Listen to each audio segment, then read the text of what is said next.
kita kali ini. Thank you banget Kopigo yang sudah bersedia menjadi sponsor. Oke, mungkin diskusi kali ini adalah mengenai kartu prakerja. Sebagaimana mungkin teman-teman tahu, kartu prakerja itu merupakan salah satu kebijakan dari pemerintahan Presiden Jokowi untuk mengatasi berbagai persoalan ketenagakerjaan yang ada di Indonesia. Nah, untuk itu tanpa berpanjang lebar, mungkin akan saya serahkan kepada pemateri kita kali ini, ke Mbak Nina, mengenai kartu prakerja itu sendiri. Mungkin apa sih Mbak yang disebut dengan kartu prakerja, dan gimana kartu prakerja ini bisa membantu menyelesaikan beberapa permasalahan ketenagakerjaan di Indonesia, khususnya mungkin di tengah COVID ini, Mbak, yang ada banyak ancaman layoff karyawan karena banyak bisnis yang mati. Mungkin nanti bisa dibahas juga, Mbak Nina. Oke, kepada Mbak Nina dipersilahkan. Ya, saya coba. Ya, saya coba share materinya dulu ya. Ini saya siapkan.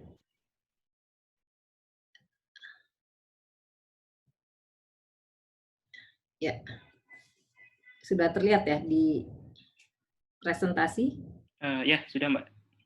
Oke, ya jadi yang diberikan ke saya itu topik program kartu prakerja, lalu dikaitkan dengan tantangan ketenagakerjaan ya di Indonesia. Jadi kalau kita lihat sebetulnya tantangannya luas ya, jadi ketenagakerjaan tantangan umum ya yang kita bicarakan itu ada jumlah penganggur yang 6,88 juta data terakhir Februari 2020, jumlah pekerja kita itu hampir 200 juta ya, 199 juta. Lalu penganggurnya 6,88, jadi tingkat pengangguran kita sedikit di bawah 5%, sekarang ini 4,99 data Februari 2020. Nah, tapi pekerja kita itu sebagian besar informal ya. Jadi definisi informal itu buruh karyawan, pengusaha, pekerja tetap gitu. Lalu pekerja yang memiliki pekerjaan yang menghasilkan penghasilan tetap itu disebut buruh karyawan. Itu hanya sekitar sebentar. Ya, jadi kalau kita lihat data yang buruh karyawan itu relatif kecil gitu ya, hanya di bawah 50%. Jadi pekerja yang tidak dibayar bahkan ada yang 13,16%. Ya, jadi komposisinya itu menunjukkan sebagiannya itu adalah sebagian besar bahkan kalau kita bicara informal itu artinya bukan decent job ya, jadi bukan pekerjaan yang punya jaminan sosial. Dan kemudian kita tahu bahwa definisinya BPS itu kan sangat loose ya. Jadi kalau kita bicara buruh karyawan itu nggak berarti mereka punya jaminan sosial. Mereka ada yang dijamin secara BPJS Tenagakerjaan, tapi banyak yang tidak juga karena mereka juga termasuk pekerja yang walaupun dapat pendapatan tetap. Jadi definisi buruh karyawan itu punya pendapatan tetap, tetapi bisa saja dia mendapatkan pekerjaannya itu hanya mendapatkan gaji, tapi nggak ada jaminan asuransi gitu ya. Asuransi itu artinya kalau ada kecelakaan, kalau ada pensiun, suatu hari pensiun gitu ya. Jadi asuransi sosialnya atau jaminan sosialnya tidak ada gitu. Nah, berarti itulah permasalahan umum ditambah dengan pendidikan ya. Jadi tingkat pendidikan kita tuh biasanya rendah kan. Garis besarnya adalah SD itu hampir 40%, SMP-nya 17,9 ya, artinya 18 ya, berarti kira-kira 40 tambah 20 lah begitu. Hampir 60% itu adalah SD SMP.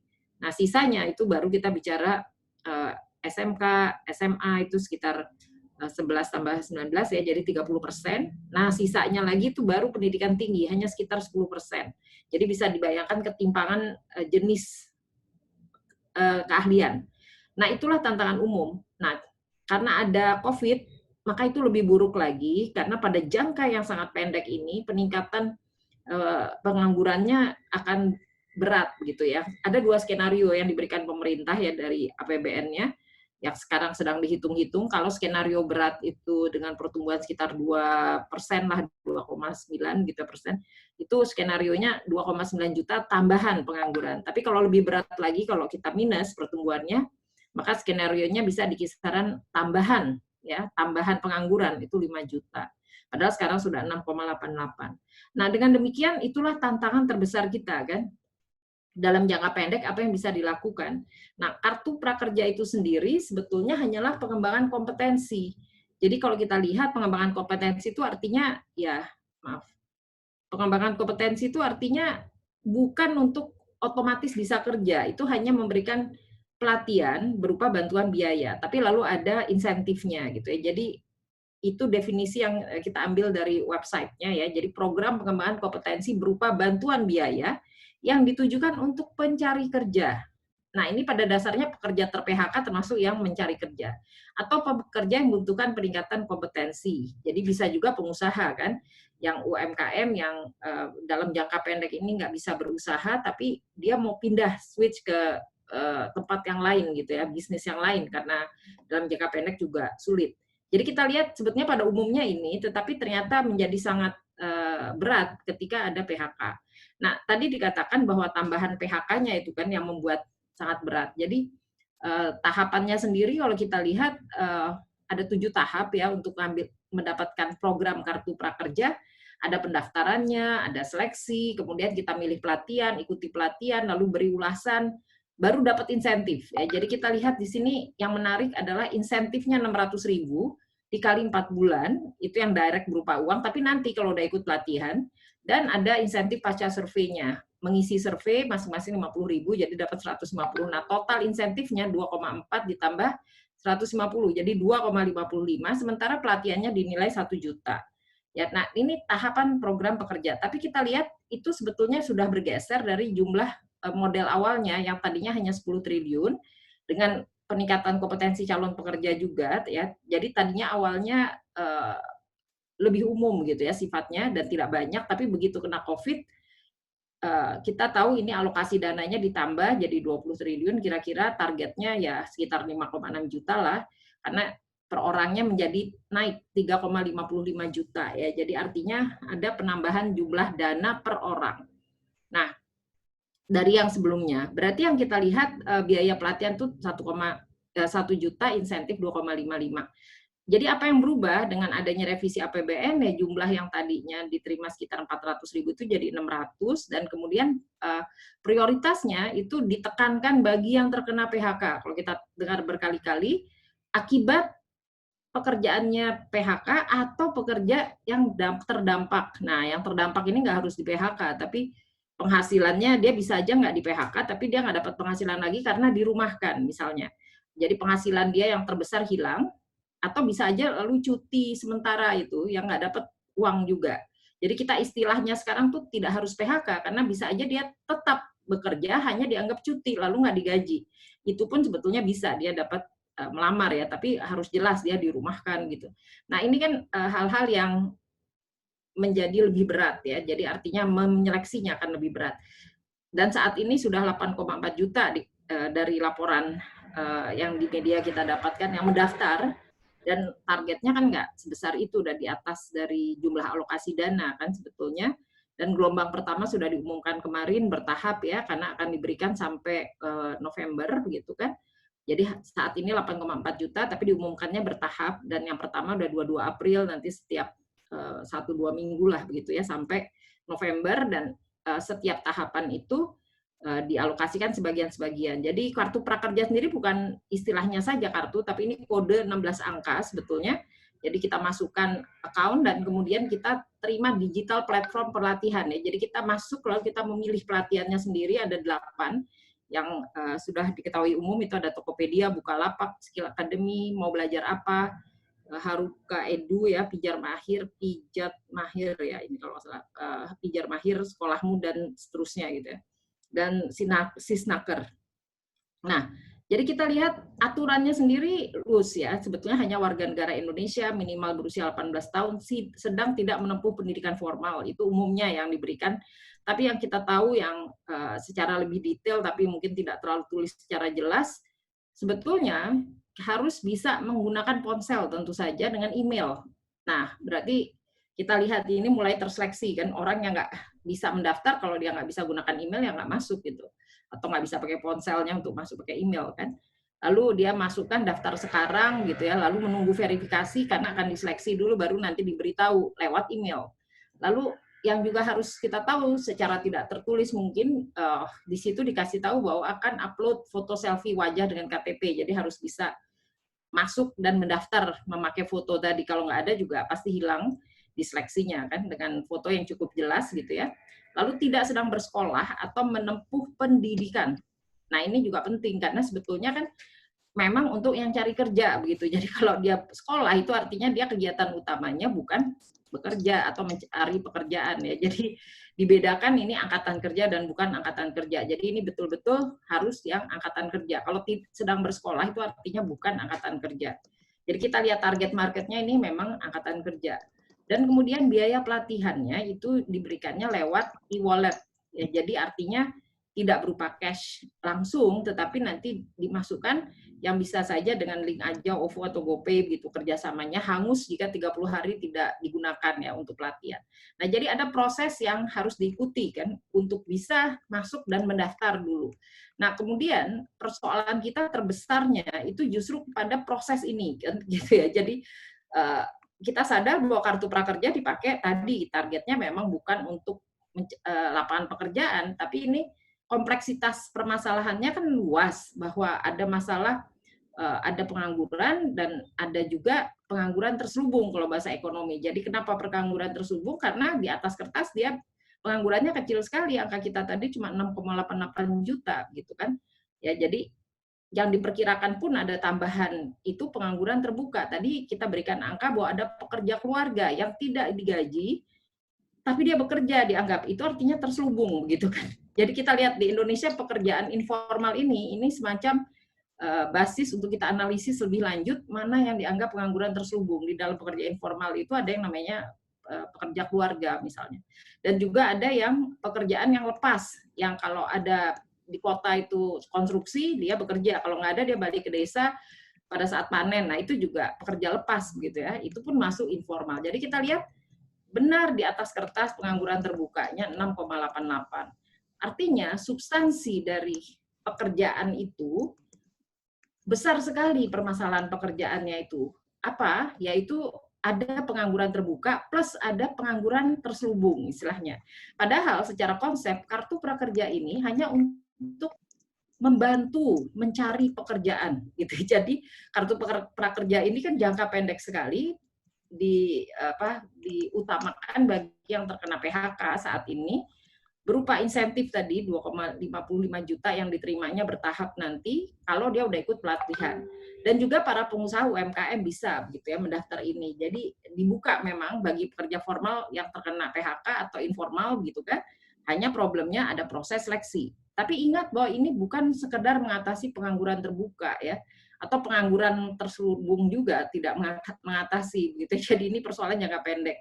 Nah, kartu prakerja ini juga sekedar meningkatkan kompetensi gitu ya. Jadi artinya potensi kalau Anda ikut pelatihannya kan belum tentu Anda betul-betul bisa mengimplementasikan dalam sisi usaha gitu ya. Jadi ini baru ikut pelatihan. Nah, tahap berikutnya tentu aja antara Anda masuk ke lapangan pekerjaannya atau Anda buat sendiri usaha. Jadi ini kartu prakerja itu hanya kompetensinya saja gitu. Jadi satu tahap menuju menjadi pengusaha. Dan ini dari sisi penawaran. Padahal permasalahan utama penciptaan lapangan kerja kita itu ada di permintaan. Jadi ada sistem yang harus ditunjang untuk permintaan pekerjaan itu, yaitu iklim usahanya harus diperbaiki. Apa itu iklim usaha? Tanda kutip, itu banyak sekali kan, memudahkan izin-izin, memurahkan proses perizinan, perizinannya macam-macam ya. Jadi kalau ini eksportir ya izin ekspor impor, kalau ini izin usaha, izin macam-macam lah. Ada IMB juga karena pengusaha tuh harus punya toko yang legal gitu ya dan seterusnya gitu ya. Jadi iklim usahanya agak panjang gitu ya daftarnya yang harus diperbaiki. Itu tidak disentuh tentu dengan kartu prakerja. Jadi kalau apakah dia mengatasi masalah pengangguran? Ya bukan, dia untuk membantu memberi kompensasi.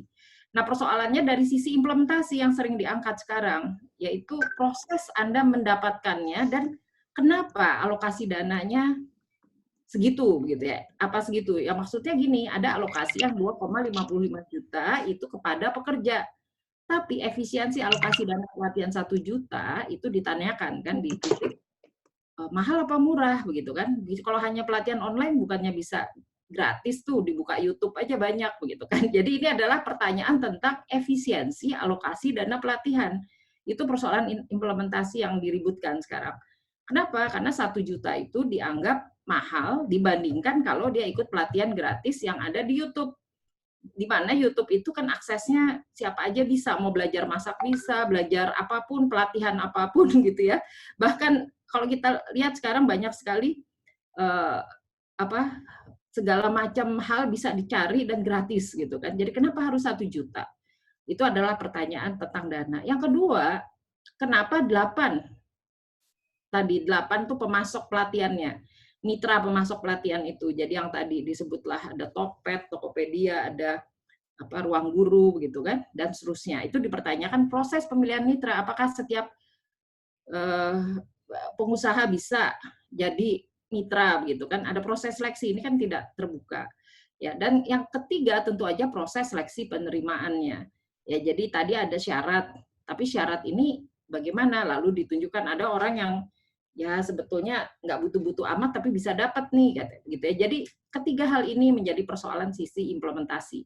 Nah, saya pikir inilah perbedaan antara masalah ketenaga kerjaan yang luas dengan persoalan kartu prakerja. Jadi dibedakan bahwa kartu prakerja betul membantu, tetapi membantunya bukan secara komprehensif ya. Jadi membantu calon pekerja mencari pekerjaan melalui pelatihan dan insentif. Ya, jadi ini dua hal yang berbeda. Sementara persoalan ketenagakerjaan Indonesia itu ada dua sisi.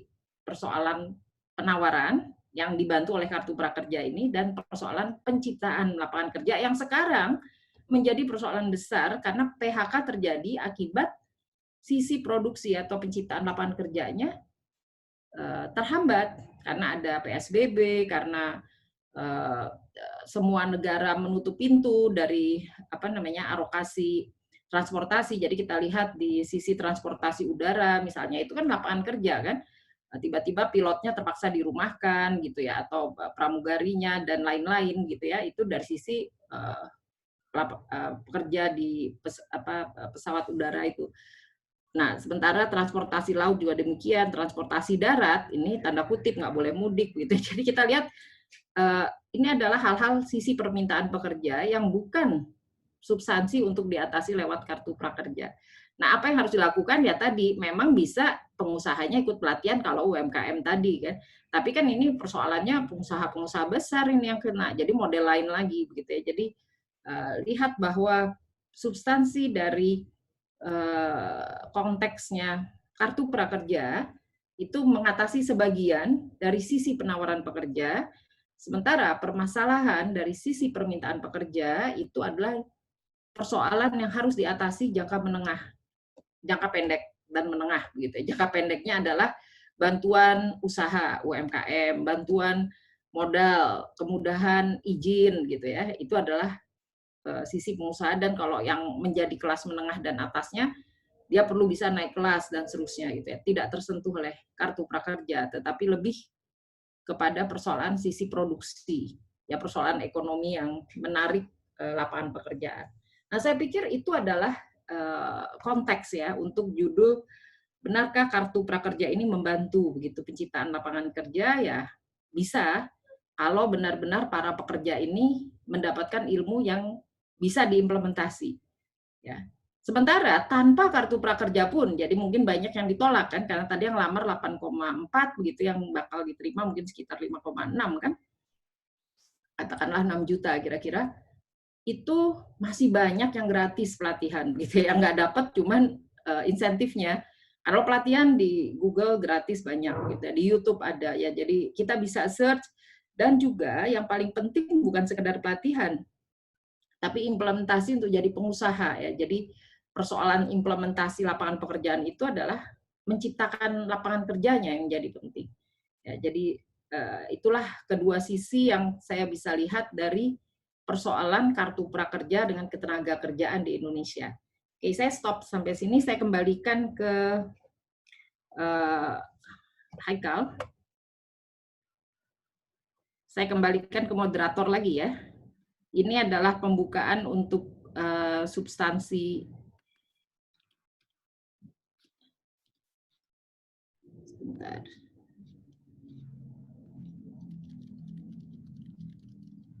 Haikal. Ya, Mbak. Oke. Saya kembalikan lagi ke Haikal, moderatornya. Tapi ngomong-ngomong nih saya lagi tutup dulu ininya ya. Atau ya kalau ada yang mau tanya silahkan. Oke Mbak Nina, terima kasih banyak untuk penjelasannya. Kalau misalnya ada teman-teman yang ingin bertanya atau memberi komentar, bisa raise hand atau bisa juga chat saya personal ke Haikal Kurniawan.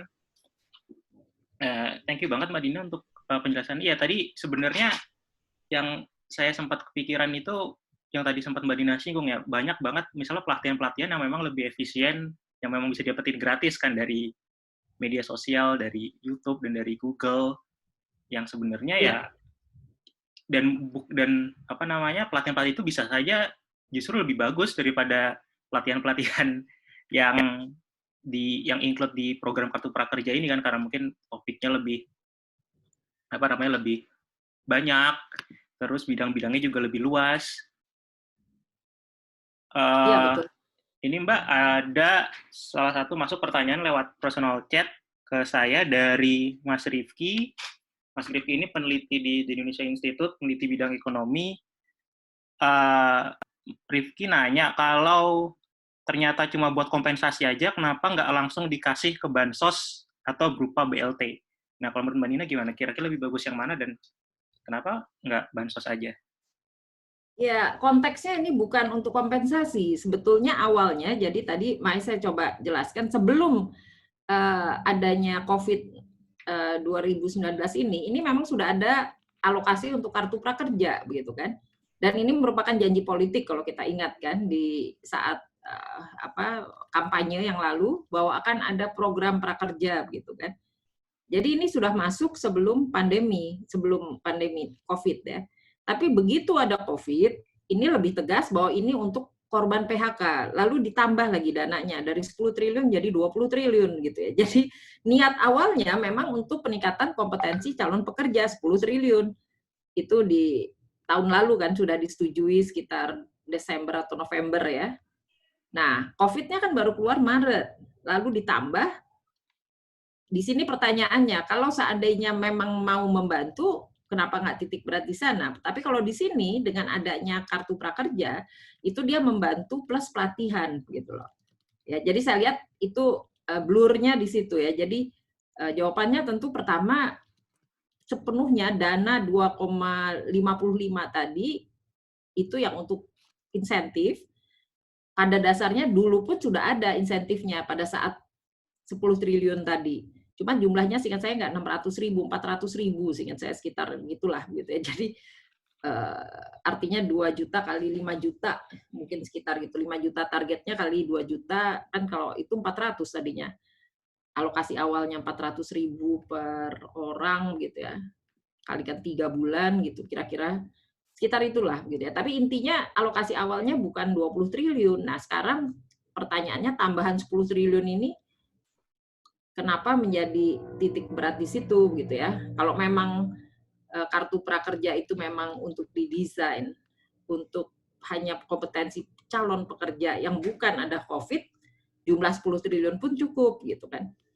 Jadi saya lihat ada perubahan secara niat ya. Kalau niat awalnya kan memang hanya kompetensi, bukan untuk PHK-nya ada tapi tidak terlalu di highlight gitu ya. Di awal saya ingat di janji-janji politik yang lalu itu ya bukan untuk PHK ya bisa dipakai tapi kecil gitu ya. Itu lebih kepada yang lulus cari kerja gitu. Itu kira-kira kalau kita telusuri itu sebenarnya niat awalnya. Ya, jadi memang kalau memang dideskripsikan kenapa kalau bantuan sosial nggak bantuan sosial aja, ya itu adalah desain yang dirubah pada saat pandemi COVID. Jadi keuntungannya memang kalau ada model ini dia mendeklar bahwa saya di PHK gitu kan. Jadi ada indikasi punya data 8,4 juta sekarang yang terkena PHK atau dampak akibat COVID. Jadi kita bisa mendapatkan gambaran internal secara mikro. Nah, sebelumnya data-data semacam ini tidak jelas gitu ya. Jadi artinya bagusnya ada kartu prakerja itu semacam unemployment benefits jadinya kalau di negara maju. Tapi di negara maju tuh modelnya ada yang pakai pelatihan, ada yang enggak gitu, ada yang kompensasi aja gitu ya. Tapi ada yang bertahap, jadi kompensasi dan harus dapat pekerjaan. Ya, jadi setelah dipelatih dia harus membuktikan dapat pekerjaan. Tapi kalau ini kan enggak. Jadi tidak serigid yang ada di negara yang lain gitu ya. Mungkin itu yang saya bisa kasih gambaran. Jadi memang ada perbedaan niat ya, perbedaan rencana ya, perubahan rencana akibat adanya pandemi COVID ini. Oke, terima kasih banyak Mbak Nina. Kita ada penanya pertama, Bang Juan dari Manado. Halo, Bang Juan bisa dengar suara saya, Bang? Ya. Halo? Halo? Halo, Ya? sorry, Kal. Bisa? Ya, jelas kok Bang. Silakan kalau ada pertanyaan atau komentar ke Mbak Nina. Ya, saya sangat setuju dengan kata-kata Mbak Nina tadi. Solusinya itu dia. Halo malam, Mbak. Sorry. Selamat malam. Ya, solusinya adalah dari sisi supply. Permasalahannya adalah sisi demand tenaga kerja ini sendiri yang kurang. Yang kayaknya mungkin kalau saya pakai kata Keynesian economics itu kita dalam keadaan general glut. Ketika supply sudah berlebihan tenaga kerja dan tidak ada demand, untuk memicu demand itu sendiri harus ada supply. Artinya kalau saya mau hire orang lebih banyak, berarti pada prinsipnya harus ada demand akan produk saya sebelumnya. Tapi untuk ada demand produk saya sebelumnya harus banyak orang yang punya kerja. Maka jadilah vicious cycle resesi yang mungkin sedang terjadi pada saat COVID ini. Yang ingin saya tanyakan mungkin bahwa karena kebetulan saya di HR ini sudah hampir 10 tahun terakhir, yang saya tahu bahwa jika insentifnya berupa pelatihan, sedangkan dalam pekerjaan itu, pasar tenaga kerja itu sendiri sangat rumit, sangat berbeda dengan pasar lain. Saya lupa nama ekonom yang dapat Nobel itu, yang dia bilang bahwa sampai kapanpun pasar tenaga kerja itu akan selalu ada unemployment. Unemployment itu akan selalu ada karena friction dalam pasar tenaga kerja itu sangat tinggi. Contoh perubahan teknologi, maka orang-orang harus menyesuaikan dengan teknologi yang baru. Dia harus menyesuaikan ilmu yang dulunya sebelumnya mungkin dia nggak pelajari. Ada orang yang malas untuk belajar mungkin. Sehingga untuk selamanya unemployment itu akan selalu ada. Nah, sedangkan dalam hal ini jika solusinya hanya sekedar memberikan pelatihan, sedangkan pasar tenaga kerja itu salah satu yang dibutuhkan adalah pengalaman, dan itu perlu waktu, dan dalam hal ini orang itu dalam memasuki tenaga kerja, pasar tenaga kerja dia harus punya pengalaman, dan dalam hal ini begitu banyak red tape untuk masuk ke situ, ada minimum wage, ada upah minimum regional untuk bisa hire orang, belum lagi peraturan lain, sehingga banyak sekali orang yang sebenarnya ingin kerja tapi nggak bisa kerja, yang menurut saya malah solusinya dalam hal ini memberikan pelatihan itu menurut saya perlu penelitian lebih lanjut, artinya perlu studi yang lebih lanjut untuk membuktikan bahwa itu memang baik, cocok dalam keadaan sekarang, dan jangan hanya menjadi janji-janji politik, sehingga mungkin secara logis akan lebih masuk akal jika 10 triliun itu diangkat pakai helikopter lalu diterbangkan ke seluruh Indonesia, lalu uang itu disebarluaskan, mungkin bisa saja jauh lebih efektif daripada sekedar memberikan pelatihan seperti itu. Demikian mungkin, Mbak.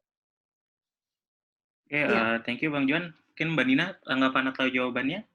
Ya, ini isu yang tadi saya katakan persoalan sisi implementasi ya. Jadi ketika 10 triliun awalnya berubah menjadi 20 triliun dan ketika ditelusuri itu biaya dana pelatihannya 1 juta per orang, katakan dikali 5,6 tadi menjadi 5,6 triliun. Itu pertanyaan tentang alokasi dana pelatihan gitu. Karena apakah benar semahal itu gitu ya untuk mendapatkan ilmu tadi, padahal karena efisiensinya itu kan ada di biaya pelatihan. Nah, tadi kan tambahannya tuh 10 menjadi 20, tapi yang 10 menjadi 20 itu jangan lupa bahwa sebelumnya itu alokasi per bulannya itu seingat saya 400.000 ya, bukan 600. Sekarang kan 600.000 dikali 4 bulan. Jadi 600 kali 4, 2,4 juta ditambah insentif 150.000 kalau ngisi survei gitu kan. Nah sebelumnya insentifnya itu cuma 400.000. Jadi ada tambahan itu gitu ya. Nah saya ingin mengatakan bahwa sebetulnya apapun niatnya itu, niat dari sisi kerjanya itu nggak bisa dana yang sebesar itu memang menjadi pertanyaan karena sebetulnya nggak perlu dana 1 juta per orang kalau seandainya standar pelatihannya ya nggak lebih dari yang gratis itu yang menjadi efisiensi. Jadi sebetulnya bisa saja kalau 10 triliunnya itu udah niat politik karena 400 jadi 600 ya susah itu kan, itu udah niat politik pembagian uang. Tapi yang bisa dipertanyakan adalah dana pelatihannya. Ya, jadi yang bisa dihemat tuh ada di situ gitu. Ya, jadi saya lihat itu yang saya bisa kasih masukan bahwa kita mempertanyakan efisiensi alokasi dana sebetulnya.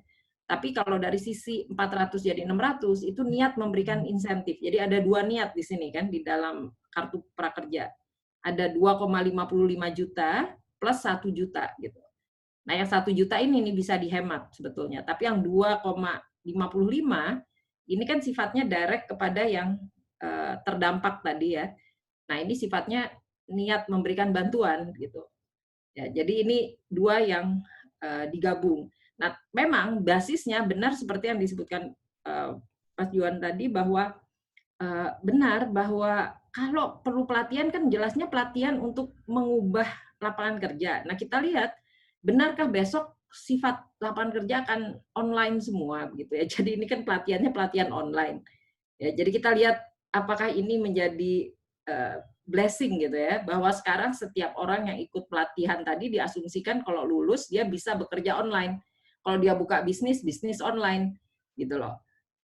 Walaupun kita tadi bisa pertanyakan ya, tapi kan nggak harus lewat pelatihan ini kan, itu dapat gratis juga bisa ya. Itu tergantung dari kecerdasan orang yang ingin ikut pelatihan. Kalau ini kan dipaksa, kalau dipaksa ya dia bisa ikut pelatihan. Itu pun bisa diakali kan, bahwa Anda mendaftar tapi ikut pelatihannya nggak serius-serius amat, bisa lulus juga kok gitu ya.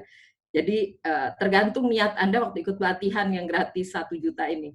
Nah padahal di luar dari 1 juta bisa dapat gratis gitu ya. Jadi persoalannya di situ.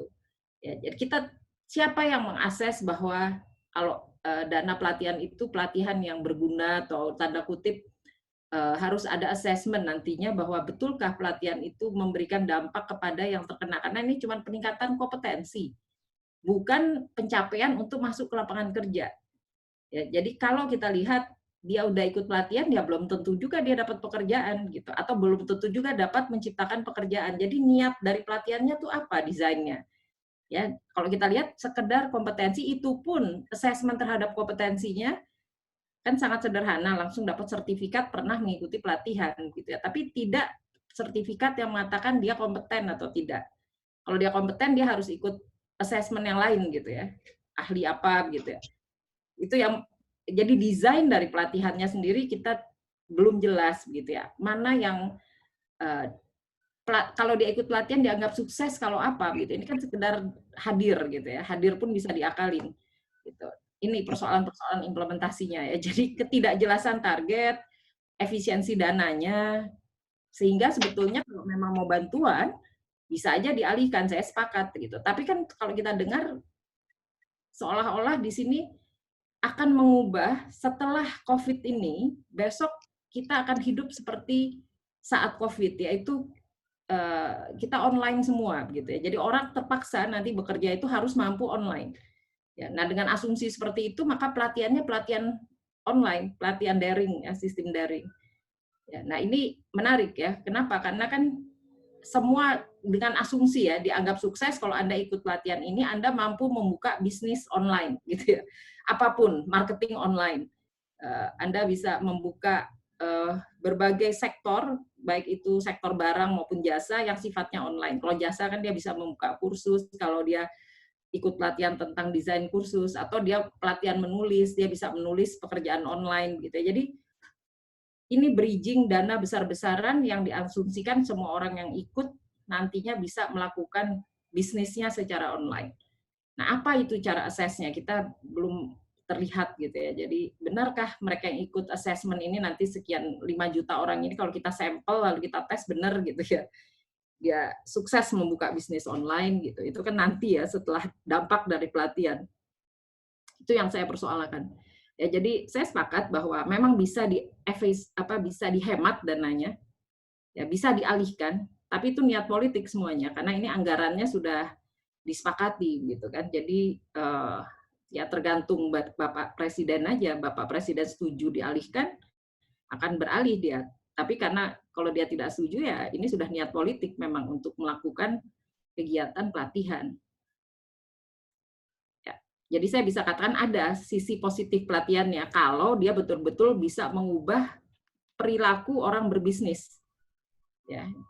Karena sekarang kita lihat semua bisnis yang hidup tuh bisnis yang bisa online pada saat COVID. Dengan asumsi nanti kalaupun kita sudah tidak PSBB, misalnya kayak DKI Jakarta ini, nah setelah selesai PSBB kita membuka semua bisnis online. Itu pendidikan online, dagang online gitu ya. Yang tidak bisa mungkin salonnya nggak online, dia tetap harus datang ke rumah, tapi bisa diorder perorangan gitu ya, atau gimana. Nah kita bisa bayangkan apakah semua bisnis online gitu ya. Yang paling bisa marketingnya, tapi kalau jualan barang, barangnya tetap tidak dikirim online, bisa saya pesan beli mobil, mobilnya datang gitu ya. Itulah hal-hal yang kita bayangkan mengubah sistem kerja kita. Ya, nah assessment semacam ini perlu desain dan saya tidak mendengar betul ini akan ada desain seperti itu karena kita lihat pelatihannya ya bebas, dibebaskan aja siapa aja boleh ikut pelatihan apa saja gitu kan. Ya. Oke ya, jadi kira-kira mungkin menjawab ya Mas Yuan, saya sepakat pada yang sebagiannya, tetapi dananya nggak bisa 10 triliun karena ya tampaknya 5,6 lah yang bisa dihematnya itu di sisi itu. Yang sebagian kan udah didesain untuk bantu. Sudah tadinya 600.000 itu sebelumnya angkanya 400.000 seingat saya sekitar itu. Oke. Oke, thank you Mbak Nina. Sekarang ke penanya kedua dari Ardi Arsala. Halo. Halo, iya. Bisa, suaranya jelas kok. Dipersilakan kalau ada pertanyaan atau komentar ke Mbak Nina. Selamat malam Bu Nina, terima kasih. Nama saya Ardi. Saya mahasiswa kedua dari School of Government and Public Policy.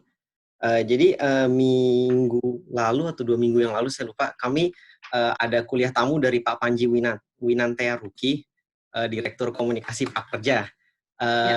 Beliau sempat menyebutkan bahwa memang seperti yang tadi Ibu presentasikan, implementasi yang ada sekarang untuk prakerja dan rencana awalnya memang beda.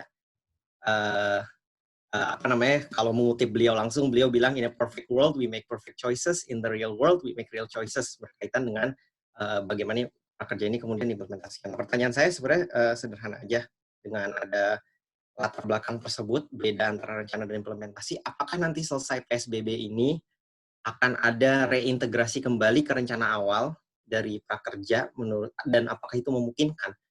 Contohnya misalnya integrasi dengan BLK-BLK yang dikelola Pemda untuk pelatihan langsung, karena mungkin setelah selesai PSBB ini tidak ada keharusan lagi untuk online. Itu sih pertanyaan saya. Terima kasih. Thank you. Ya, Mbak Nina, bersilakan. Ya, ini pertanyaan yang belum bisa dijawab hari ini, karena asumsi dari setelah kita selesai PSBB, apakah bentuk kegiatan sosial kita akan kembali ke model sebelum kita PSBB. Karena sebelum PSBB itu kan diasumsikan tidak ada penyakit corona. Nah, bagaimana kalau setelah selesai PSBB ini, kita belum punya vaksin, dan yang bisa kita lakukan adalah new normal istilahnya. Jadi keadaan sosial kita nggak bisa lagi satu kelas itu terlalu padat, duduk di bus nggak boleh terlalu padat gitu, karena tetap dengan physical distance. Karena kekhawatiran terhadap penyakit COVID, ini jadi asumsi model pertamanya ya. Asumsinya penyakit COVID-nya belum ada vaksin ditemukan sampai 1 tahun ke depan, karena perkiraan vaksinnya ketemu setelah 1 tahun gitu.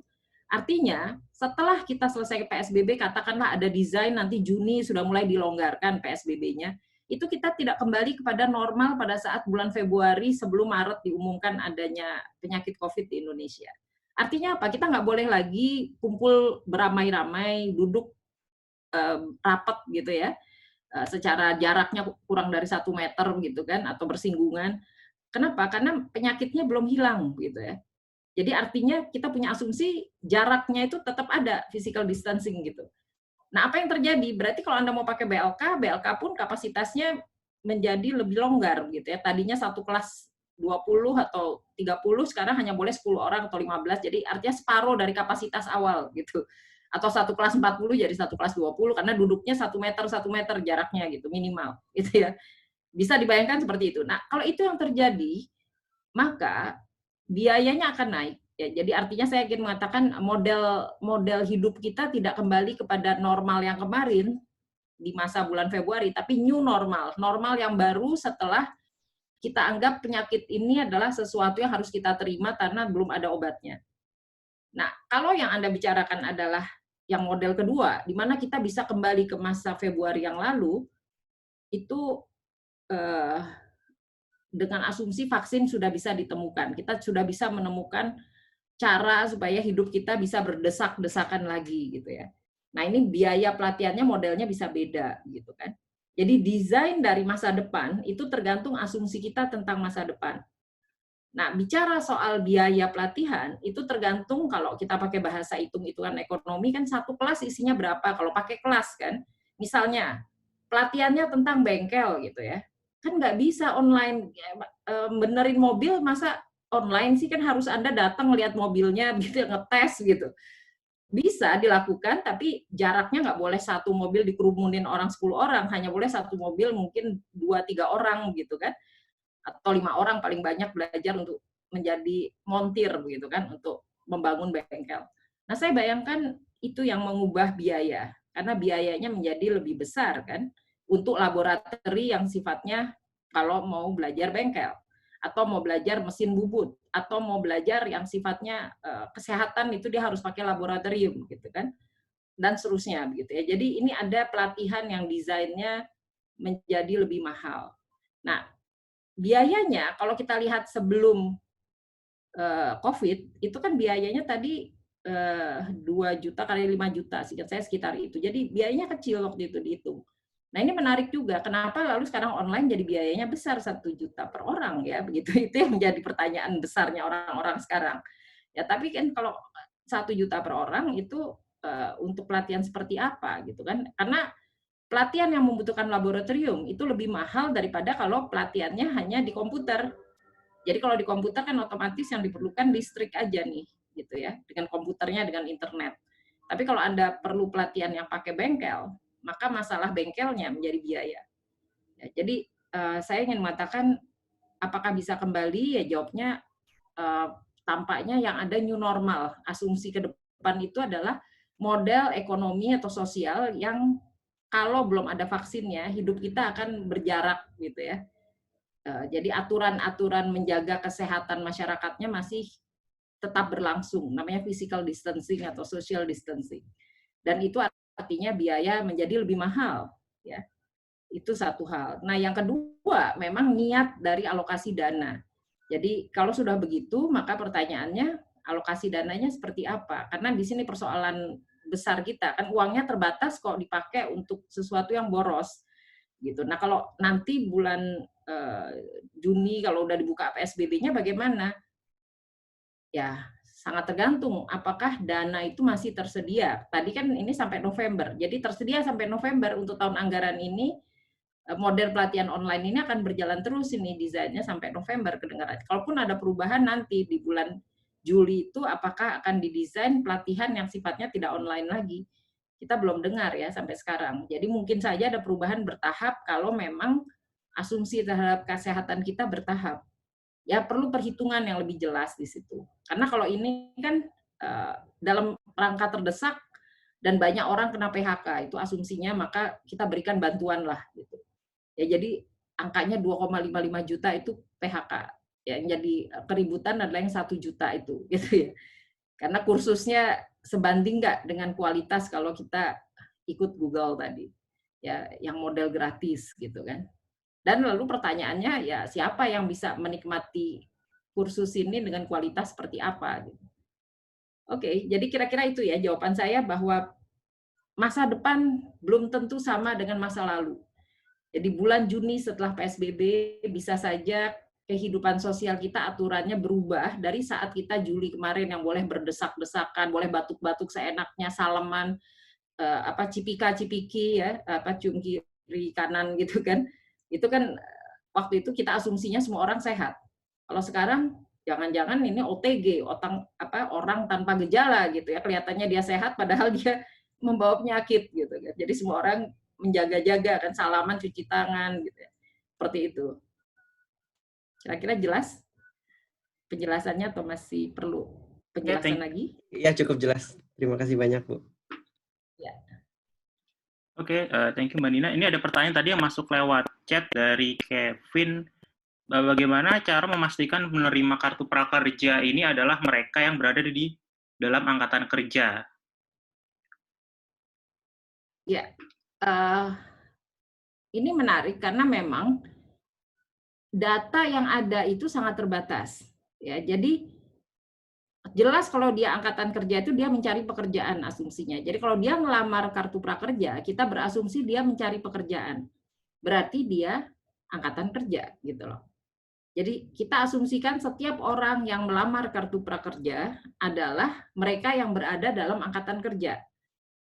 Ya, nah dalam angkatan kerja ini bisa bekerja benar dan bisa tidak bekerja. Tapi jangan khawatir bahwa walaupun Anda punya pekerjaan hari ini, sebelum COVID, itu bisa aja Anda bekerja tidak dibayar, yang tadi data yang saya berikan. Jadi ada pekerja keluarga tidak dibayar itu di Indonesia 13,16%. Gitu. Nah, orang-orang ini bisa saja ikut melamar gitu ya, dengan cerita dia terdampak COVID kan. Ya, jadi ini adalah sektor informal yang besar sekali di Indonesia kan. Nah, artinya kita bisa saja mempersilahkan angkatan kerja siapapun dia gitu. Cuman yang dibatasi bukan mereka yang sekolah gitu. Kalau sekolah itu artinya mereka bukan angkatan kerja. Nah, masalahnya yang sekolah itu ada orang, kan kegiatan utama sekolah beda dengan kegiatan utama bekerja. Nah, itu yang nggak bisa dibedakan. Karena ada aja orang sekolah ngambil S1 tapi sambil bekerja. Mana yang lebih banyak jam kerjanya kan itu. Ya, jadi dia siapa saja ya bisa melamar kalau dia niat mencari pekerjaan. Ya, cuman yang sulit dibedakan kan benar nggak dia masih bersekolah, karena ini ada syarat tadi kan, kalau yang tidak tertulis secara langsung sih dikatakan bahwa betul diutamakan kena PHK, tetapi mereka ini orang-orang yang tidak bersekolah ya gitu, yang sedang tidak sekolah. Nah, ini agak repot karena saat ini pun mereka yang mengaku bekerja sebagai kegiatan utama itu bisa saja sambil sekolah gitu.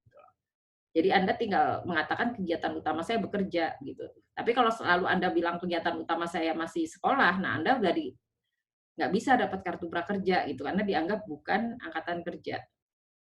Kira-kira jelas ya. Jadi angkatan kerja itu adalah mereka yang kegiatan utamanya mencari pekerjaan. Nah, mencari pekerjaan, walaupun bekerja pun bisa mencari pekerjaan, yang kena PHK bisa mencari pekerjaan, gitu kan. Seperti itu. Oke, thank you Mbak Nina. Penanya lagi lewat chat dari Nasir. Berarti dia kayaknya ingin memastikan ya, berarti kartu prakerja ini inefektif ya Mbak untuk kondisi yang sekarang?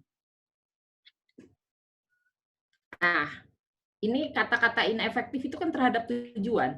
Tadi tujuannya adalah kartu prakerja itu tujuannya hanya memberi pelatihan atau kompetensi gitu loh. Jadi bukan ya mendapatkan pekerjaan. Kartu prakerja, kalau Anda dapat kartu ini dan dapat pelatihan, itu nggak ada jaminan Anda dapat kerjaan.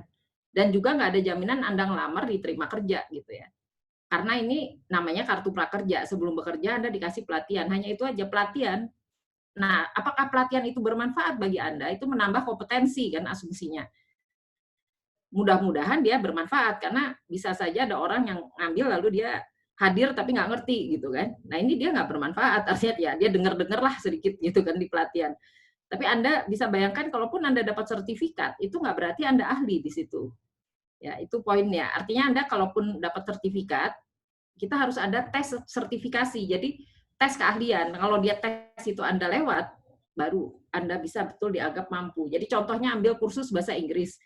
Bahasa Inggris itu kan Anda pernah ikut kursus bahasa Inggris. Nggak berarti Anda bahasa Inggrisnya bagus. Anda harus dites pakai TOEFL gitu loh. Benar nggak kapasitas potensi Anda yang Anda pelajari tadi bisa Anda implementasikan di tes pakai TOEFL. Nah, TOEFL skor Anda itu menunjukkan kompetensi Anda sekian gitu. Ya, jadi bisa lihat bahwa dia efektif hanya sekedar untuk kompetensi. Nah, tapi kalau efektifnya dikaitkan dengan bisa dapat kerja, tidak, jawabannya bukan itu gitu ya. Hanya kompetensi, asumsinya menambah potensi Anda untuk menambah kompetensi. Ya. Jadi saya mengatakannya bukannya inefektif terhadap semua, dia efektif terhadap niat kompetensi. Gitu. Karena tujuannya itu ya. Jadi tujuannya kartu prakerja itu yang menambah kompetensi. Oke? Oke, thank you Mbak Nina. Nih ada pertanyaan lagi dari dua orang karena agak mirip, makanya saya gabung aja. Nah, pertanyaan mungkin terkait dengan yang online tadi itu, bahkan kartu prakerja ini dia fokusnya online, nah terus kebanyakan pekerja yang di PHK itu dia mostly kerjanya tuh di sektor yang non-online kan.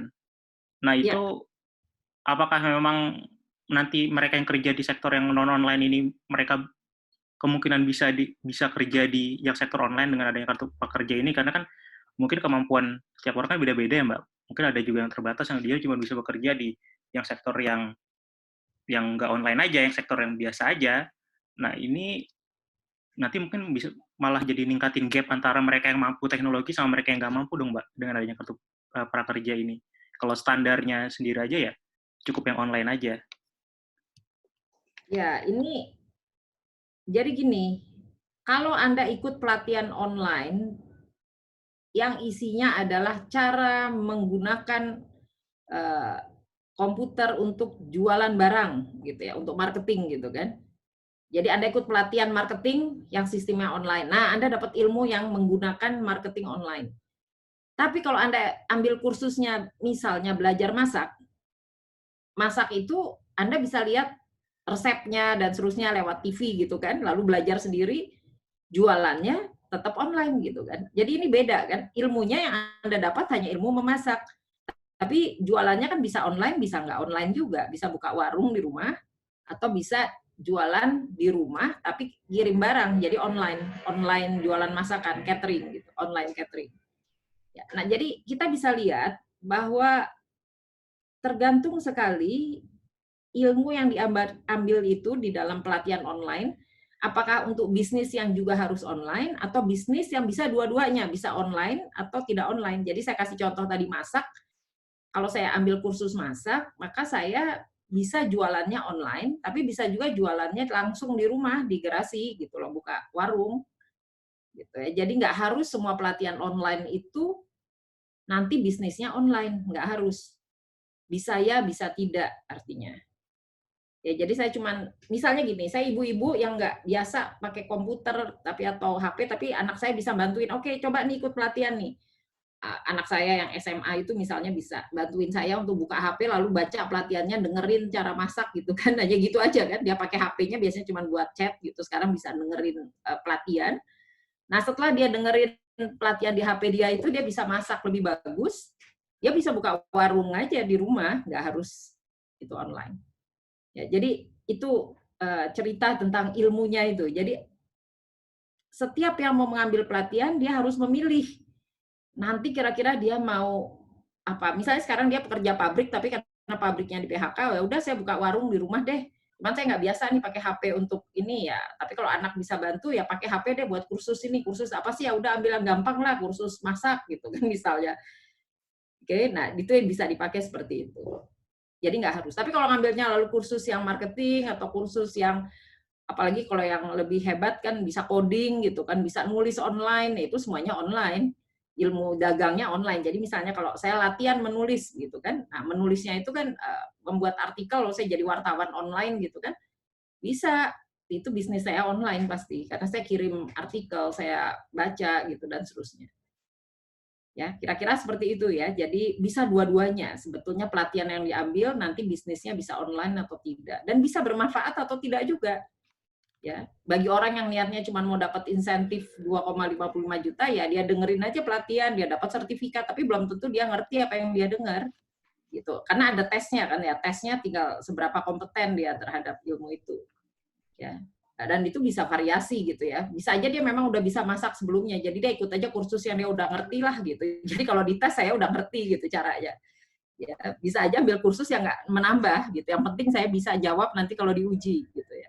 Atau kursus marketing saya juga udah ngerti ilmu marketingnya. Jadi nanti kalau ujiannya ada, saya dapat sertifikat lulus bagus gitu. Bisa seperti itu. Oke? Thank you Mbak Nina. Ini kita ada pertanyaan lagi dari Mas Zaki. Halo, Mas Zaki, bisa kedengeran suaranya? Halo? Halo, ya? Bisa dengar ya, Mas? Oh, sekarang jelas nggak suaranya? Iya, jelas kok. Bisa dipersilakan Mas kalau ada pertanyaan atau komentar ke Mbak Nina. Oke, tadi sebenarnya sudah agak di cover sih, cuma mungkin dua hal ya. Pertama tuh saya mau tanya soal sejauh apa program Kartu Prakerja ini kerjasama dengan platform yang terkait. Misalnya tadi soal motif bengkel kan. Kalau misalnya dia mau belajar tentang pelatihan soal perbengkelan gitu, nah kan sudah belajar ilmunya, tapi ketika dia mau mengintegrasikan skillnya ke online kan dia harus ngerti platformnya dan segala macamnya. Mungkin tadi kan udah dijawab di bagian digital marketing dan segala rupa sih. Sebenarnya pengen tahu sih di pertanyaan pertama, kalau Kartu Prakerja ini sudah mau kerjasama atau sudah bekerja sama dengan platform apa aja yang kira-kira memfasilitasi gap itu gitu. Karena kan balik lagi kalau misalkan mereka tidak terbiasa dengan platform online, rata-ratanya sih pelatihan ataupun di guide supaya mereka bisa jualan jasanya secara online, rata-ratanya perlu sih kalau dalam kacamata saya. Tapi kalau yang kedua, berarti kan kita udah ngomongin soal karena masing-masing peserta prakerja tuh bebas memilih ya, dia mau pelatihannya apapun itu. Nah, sebenarnya ada nggak sih semacam program konsultasi karir atau wirausaha gitu, biar nanti ketika ketika mereka daftar ke pelatihan tertentu, ada yang ngarahin mereka tuh harusnya milih yang mana gitu, sesuai dengan kebutuhan dan sumber daya masing-masing gitu kan. Misalnya butuhnya, memang sumber dayanya terlalu banyak, cuma modal HP aja, mungkin dia jauh dari keramaian, ya mungkin online lebih cocok gitu, mungkin tidak, kan sekiranya ada kasus-kasus tertentu yang sifatnya customized, mungkin tergantung segmennya juga sih gitu. Nah, kira-kira kalau segitu jelas nggak ya, Bu? Ya. Ini pertanyaannya tentang fasilitas apa yang disiapkan di administrasinya Kartu Prakerja kan, tentang question dan answer sebetulnya. Itu saya belum lihat. Kepada siapa orang bisa bertanya? Ya tampaknya saya belum lihat ada daerah Q&A di situ, karena mereka juga terbayang oleh kita bahwa dia membebaskan ada 8 digital platformnya. Yang tadi Tokopedia, Bukalapak, Skill Academy, Ruang Guru itu, lalu mau belajar apa, Haruka Edu, gitu ya, Sekolahmu dan jadi ada 8, lalu kita suruh milih sendiri. Jadi Anda bisa search kan, mau pelatihan bengkel, ada nggak ya pelatihan apa tadi, kursus masak gitu, atau kursus jahit gitu kan, suruh nyari sendiri ini. Ya, jadi kebebasan penuh nyari apa aja, yang penting ikut kursus. Ya kan, tidak dilarang ikut kursus apapun, itu nggak ada larangan. Apakah dia ikut kursus yang dia udah pernah tahu sebelumnya juga nggak ada, yang penting ikut aja gitu. Nah, saya pikir tidak ada batasan di situ. Tadi kalau yang kedua itu gimana, Bu? Yang soal sebenarnya ada program sebenarnya ada bagian konsultasi nggak sih bagi mereka itu? Itu di bagian Q&A-nya itu ya? Ya, saya belum lihat ada Q&A di Prakerja Go ID-nya. Mungkin aja ada ya, tetapi maksud saya kita bisa saja lihat bahwa kebebasannya ini sangat penuh gitu loh. Dia hanya mengatakan silakan pilih pelatihan titik gitu. Jadi kalau mau bertanya ya bisa bertanya ke Mbah Google sebetulnya, kalau kita yang biasa pakai Google kan. Cuman apakah mereka yang mencari pelatihan ini bisa pakai Google-nya gitu kan harus pakai internet kan. Jadi Anda bayangkan pertama pakai HP, biasanya HP kalau orang yang sederhana dia cuma buat ngobrol gitu kan, atau chat. Nah, sekarang dia bisa search nggak gitu kan. Ya, jadi bertanyanya tampaknya kalaupun tidak disediakan di Prakerja Go ID tadi, dia bisa bertanya kepada sistem yang ada di HP dia. Ya, masuk ke internet tapi. Nah, ini problemnya nih.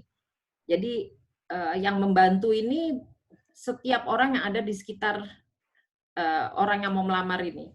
Bisa anaknya. Karena kalau kita lihat kan sekarang generasi anak SMA ini udah cerdas sekali nih, nyari apa aja gitu ya. Jadi saya lihat SMA SMP kita tuh udah anak-anaknya udah lebih cerdas dari orang tuanya yang gaptek gitu loh. Iya, betul. Ya, jadi Anda bisa lihat kebebasan penuh nih diberikan, silahkan pelatihan apa aja, carilah di mana saja gitu ya. Yang penting ada di 8, yang dipertanyakan orang yang 8 ini apa nggak bisa ditambah, yang lain-lain gitu. Nah itu ada pertanyaan lagi, tapi yang 8 ini dianggap bisa menjawab apapun yang Anda mau cari gitu loh. Mudah-mudahan ada mau cari kursus apa gitu ya, mudah-mudahan gitu. Saya sendiri belum pernah search yang aneh-aneh gitu ya, kalau yang umum aja kan ada lah gitu pelatihannya. Oke, baik. Terima kasih Bu Nina. Sama-sama. Thank you Mas Zaki. Oke, pertanyaan selanjutnya ke Renaldi. Halo Ray. Ya. Jelas ya suaranya? Oke. Ya, silakan Ray kalau ada pertanyaan atau komentar. Terima kasih Mbak Nina. Saya pengen bertanya, sebenarnya sudah dijelaskan di jawaban-jawaban yang sebelumnya yang disampaikan oleh Mbak Dinda. Cuma saya pengen lebih pengen lebih yakin aja lah. Tadi kan misalkan pelatihannya berbentuk online. Kalau misalkan orang tersebut tidak bisa online, bisa ke bantuan anaknya, ya kan? Nah, lalu bagaimana dengan orang yang ya kayak yang contohnya waktu di Serang yang lalu itu loh, bapak-bapak di PHK, rumahnya ternyata digubuk, dia maling, rumahnya digubuk, satu keluarga tidak punya smartphone, hanya handphone biasa lah. Lalu bagaimana kartu prakerja itu menghandle bapak-bapak dan keluarga yang seperti ini, yang tidak bisa menjangkau teknologi. Itu yang pertama. Nah, yang kedua, saya tadi menangkap kesannya bahwa pelatihan online ini lebih ke arah wirausaha. Lalu bagaimana dengan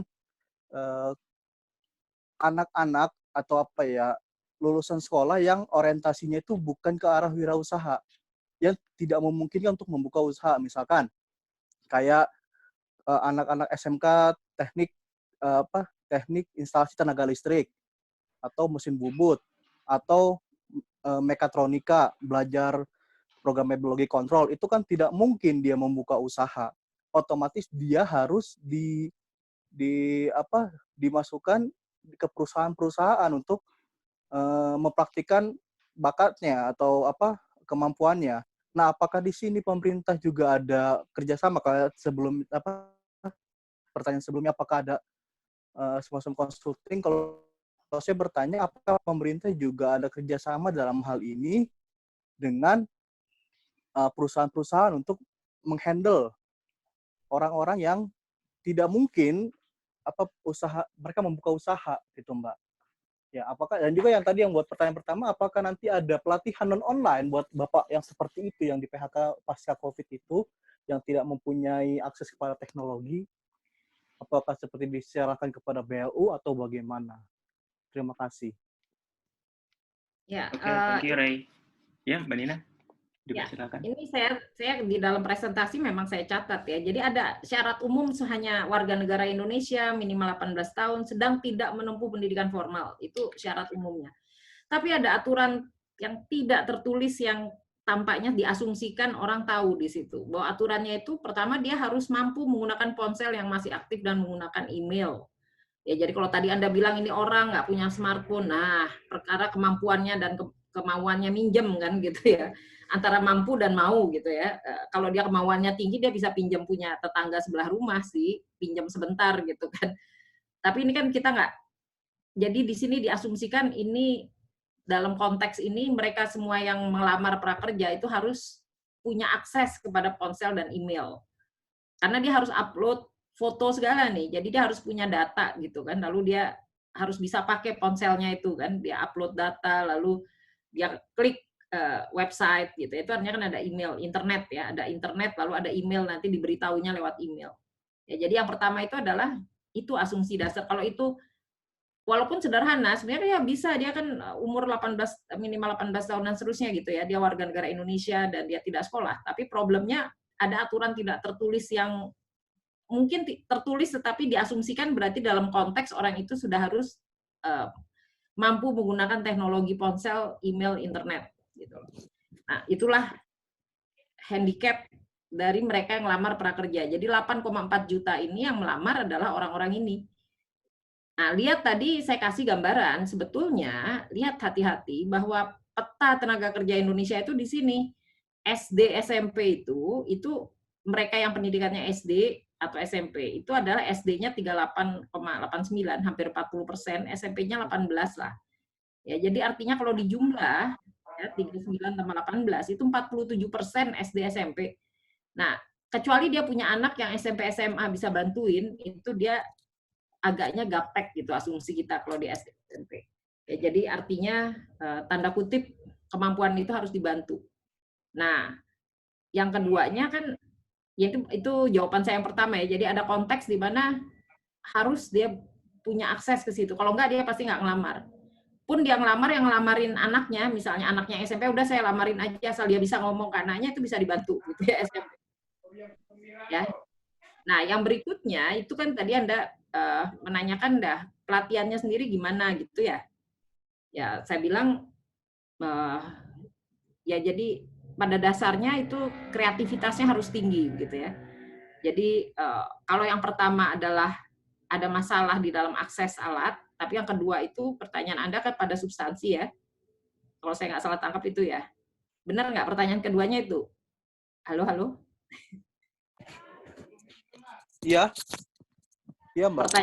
Pertanyaan kedua, yang pertama kan pertanyaannya tadi orang yang nggak punya akses teknologi kan, jadi kita lihat itu dikeluarkan itu dia harus dapat bantuan akses, apakah anaknya atau siapapun gitu.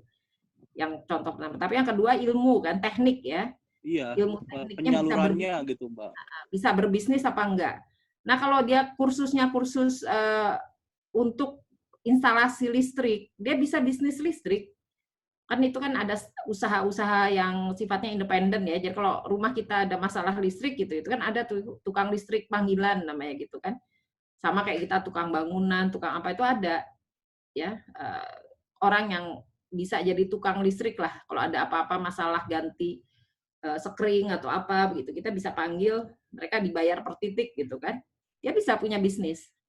Tapi kalau semakin spesifik ya semakin sulit gitu. Kayak bengkel dia kursus, itu dia juga bisa jadi tukang bengkel panggilan ke rumah dibayar. Tukang listrik bisa, tukang bengkel bisa, ahli taman bisa gitu ya. Jadi semuanya nih nanti tidak lewat perusahaan besar, tapi lewat online. Kan ada tukang.com tuh, mau tukang cat, tukang apa aja gitu ya, bangunan ya, tukang bangunan. Itu bisa online sekarang semuanya. Ya, jadi sebetulnya bisnis bisa berubah menjadi online. Ya bahkan nanti ke depannya sarjana hukum pun itu kan kalau sistemnya adalah menghafal aturan-aturan itu pun bisa dibuat online. Sama seperti akuntan gitu ya. Kalau hanya sifatnya aturan yang sifatnya sistematik itu bisa dibuat coding gitu kan. Jadi online. Yang nggak bisa memang bengkel itu orangnya bisa dipanggil, tapi keahliannya membengkel dia harus fisik gitu. Ya, jadi itu yang beda. Kalau seperti ahli hukum, ahli akuntan, dia bisa kerja jarak jauh. Benar-benar dia hanya kasih laporan. Tapi kalau bengkel, taman, itu fisik ya. Perumahan lah, untuk urusan rumah, cat, segala itu kan tukangnya tetap fisik. Yang berbeda, marketingnya online. Kira-kira menjawab gitu ya. Jadi lihat substansi kursusnya bisa tidak online. Tapi bisnisnya, proses bisnis untuk marketing itu bisa. Ilmu itu tidak semua orang punya ya. Jadi dia punya keahlian ahli teknik, tapi dia nggak bisa jualan. Nah itu dia nggak bisa buka bisnis online gitu ya. Dia harus kerja sama perusahaan bangunan gitu ya, kontraktor gitu, baru dia bekerja sebagai bagian gitu. Tapi kalau orang yang bisa marketing dirinya untuk langsung, maka dia bisa masuk ke tukang.com itu atau buat website sendiri gitu ya. Ada pertanyaan lagi? Kira-kira menjawab? Gitu ya. Terima kasih Mbak, terima kasih. Ya. Oke, thank you Ray untuk pertanyaannya tadi. Ini Mbak Nina ada juga pertanyaan lagi lewat chat dari Pak Ajub Suratman. Tadi kalau misalnya Mbak Nina tadi udah pernah mention Google atau YouTube ya sebagai media yang lebih efisien dan efektif sebenarnya untuk belajar dan juga gratis juga. Nah, dana ini bisa disalurkan ke program lain yang lebih efisien dan efektif nggak sih? Kalau misalnya bisa tuh, kira-kira Mbak Nina ada bayangan bisa kemana disalurkan supaya bisa lebih efektif dan efisien? Ya, jadi lihat bahwa pelatihannya ini kan tergantung orang yang memilih. Ya, jadi misalnya saya mau ambil pelatihan di Ruang Guru, ya saya beli di situ paketnya 1 juta tadi gitu ya. Atau saya pilih kemana gitu ya. Nah, jadi artinya harusnya kan pasarnya tidak terbatas 8 gitu ya. Kebebasan ini yang menjadi pertanyaan kita, 8-nya ini gitu kan. Jadi makanya benarkah sebiayanya semahal itu? Itu pertanyaan. Ini kan kayak beli paket. Kalau di Ruang Guru 1 juta gitu, itu dapat paket semua gitu ya. Di skill akademinya itu. Nah, ini menarik bahwa pertanyaan kita seberapa efisien yang bisa dipotong gitu ya. Nggak bisakah dibeli hanya satuan aja gitu kan. Karena mereka tentu aja mereka udah sediain mau ikut satu kelas 100 orang apa 50 orang, kalau online biayanya sama gitu ya buat orang yang memberi pelatihan kan, apalagi kalau dia cuma muterin video kan. Jadi videonya cuma dibuat sekali, yang ikut muridnya seperti kita ini kan kalau ini direct live ya. Tapi kalau seandainya dia buatnya rekaman, tidak direct, nah itu kan bisa siapapun gitu ya yang ikut. Atau dia bisa buka kelas yang sifatnya interaktif, tetapi jumlah pesertanya bisa ratusan gitu kan. Nah itu kan udah efisien sekali. Jadi artinya disitulah efisiensi bisa dipotong dananya. Tapi kan niat politiknya ada nggak gitu. Jadi kalau tadi ditanya apakah memungkinkan? Ya, memungkinkan jawabannya. Tetapi apakah ada kemauan politik? Ya, kemauan dari sisi administraturnya, kontraknya seperti apa gitu. Apakah boleh nggak, misalnya nggak 1 juta itu, tapi per pelatihannya aja dijualnya, karena pembandingnya kan kualitasnya sama nggak dengan yang YouTube tadi sih gitu. Kalau sama kan ya berarti mungkin mendekati gratis gitu ya, 100.000 pun udah sangat murah begitu ya. Kalau hanya ikut pelatihan sehari 2 hari, karena ini kan kita lihat berapa jam dia ikut pelatihan itu gitu ya. Dan apakah sifatnya live streaming seperti ini kan interaksi ya, jadi Anda dapat pertanyaan lalu jawab, pertanyaan jawab gitu. Jadi ini dapat sesi khusus gitu kan 2 jam. Tapi bayangkan kalau orang yang memberikannya seperti kursus di YouTube itu kan kliknya bisa 1 juta orang, ya dia cuma sekali aja presentasi kursus masak 15 menit gitu. Dia presentasinya 15 menit, mungkin juga cuma 10 menit belajar masaknya untuk satu masakan. Lalu yang klik bisa 1 juta orang gitu. Nah, itu biayanya kan biaya 10 menit gitu ya. Jadi bayangkan kalau 1 jam kursus masak itu udah dapat 6 menu gitu kan kira-kira kalau per 10 menit ya. Jadi itu yang menjadi pertanyaan tentang efisiensi dari dana pelatihan 1 juta tadi. Memang tadi dikatakan kalau ada yang jual paketnya 1 juta, Anda boleh 24 jam ikut kursus juga boleh gitu loh. Jadi yang penting 1 jutanya masuk, lalu dia boleh berkali-kali ikut kursus 100 macam gitu ya. Jadi misalnya kita ambil paket 1 juta, kita kursusnya boleh 10, boleh 100, itu menarik juga kan. Karena sebetulnya bukan 1 juta problemnya gitu ya. Problem bagi yang ikut serta ini gratis. Yang ikut asalkan Anda dapat hak kartu prakerja, Anda boleh ikut gratis sudah hitungan dia, karena 1 juta itu adalah uang pemerintah yang kepada mitra kalau Anda mendaftar gitu. Jadi otomatis dia nggak terima dana, dia cuma terima. Apakah dengan 1 juta dia dapat 100 pelatihan itu? Nah itu yang menjadi pertanyaan kita kan, berapa efektifnya bagi si pekerja yang mendaftar tadi, karena toh dia juga harus bayar biaya pulsa kan. Kalau dia mau dengerin lama dia bayar biaya data ya, dan biasanya kan mereka juga hitung juga kan berapa sih biaya kalau mau dengerin kursus 1 jam gitu kan, datanya berapa. Nah itu kan hitung-hitungannya justru di mereka yang ikut kursus juga harus berhitung biaya yang dikeluarkan untuk bisa memakai HP-nya tadi gitu kan. Kecuali kalau di rumah dia bisa punya akses yang, atau di tempat tertentu dia aksesnya unlimited gratis gitu. Nah itu lain ya. Kalau ini kan enggak, itu kan biaya pribadi HP yang dia harus bayar dengan biaya data. Jadi saya pikir kalau mau efisiensi yang di 1 juta itu niat politiknya berapa. Kalaupun dipotong 500.000 aja masih bisa. Kalau Anda bandingkan dengan yang YouTube yang gratis gitu ya. Karena kita kan nggak bisa menilai dananya itu seperti apa begitu ya. Nggak bisa menilai efektivitas dari pelatihan yang mereka ikuti gitu kan. ya efektifnya dia dites sih, tapi seberapa tesnya itu bermakna ya. Karena tesnya itu kan, maaf kalau kita bayangkan orang mau lihat ini sebagai cara lulus saja, bisa aja ikut orang lain, yang penting dia klik-klik aja gitu kan. Dia kasih aksesnya lalu yang ikut ya, yang tolong jawab nih tes saya gitu. Itu juga bisa gitu. Artinya testingnya itu kan sifatnya sangat umum ya. Jadi artinya bisa diisi siapa saja tanpa ketahuan kah gitu. Walaupun ada aksesnya ya. Jadi ini kan monitoring terhadap kompetensinya nggak jelas. Ya beda kalau kita bisa memberikan tes yang direct di ruangan tertutup, diawasi benar-benar dia yang mengikuti tes gitu kan. Kalau ini kan enggak, tesnya diambil sendiri di rumah, yang ikut dia apa anaknya yang ikut kita nggak tahu gitu ya. Itu problem dari testingnya dia kan, sehingga dapat sertifikat tadi gitu. Nah ini proses efisiensi dan efektivitas dari pelatihannya, sehingga akhirnya ya benarkah itu harganya 1 juta, itu yang menjadi pertanyaan. Dan adakah kemauan politik ya untuk implementasi berubah? Karena kalau kita lihat ya besar sekali, karena yang ikut kan 5,6 juta orang nih. Gitu. Oke, kira-kira menjawab ya. Oke, thank you Mbak Nina. Nah ini ada penanya lagi, Pak Sebastian Salang.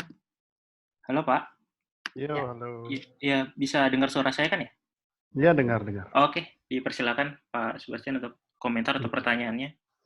Iya, Mbak Nina, malam. Selamat malam. Ya, ini diskusi yang menarik ya. Dan kalau saya ikuti pertanyaannya, ini banyak pertanyaan teknis yang mestinya bukan Mbak Nina yang jawab. Mestinya yang jawab ini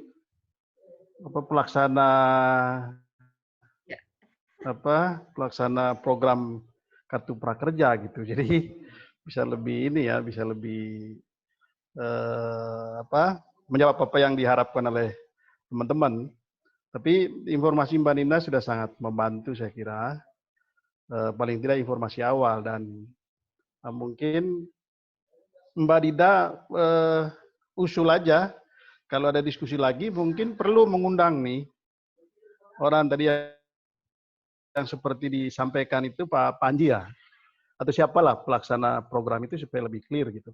Nah tadinya Mbak Nina, saya juga awalnya itu cukup mencurigai kayaknya ada niat korupsi yang sangat dahsyat nih di balik program ini gitu. Dan melihat bahwa kayaknya nggak relevan deh dengan situasi sekarang ini.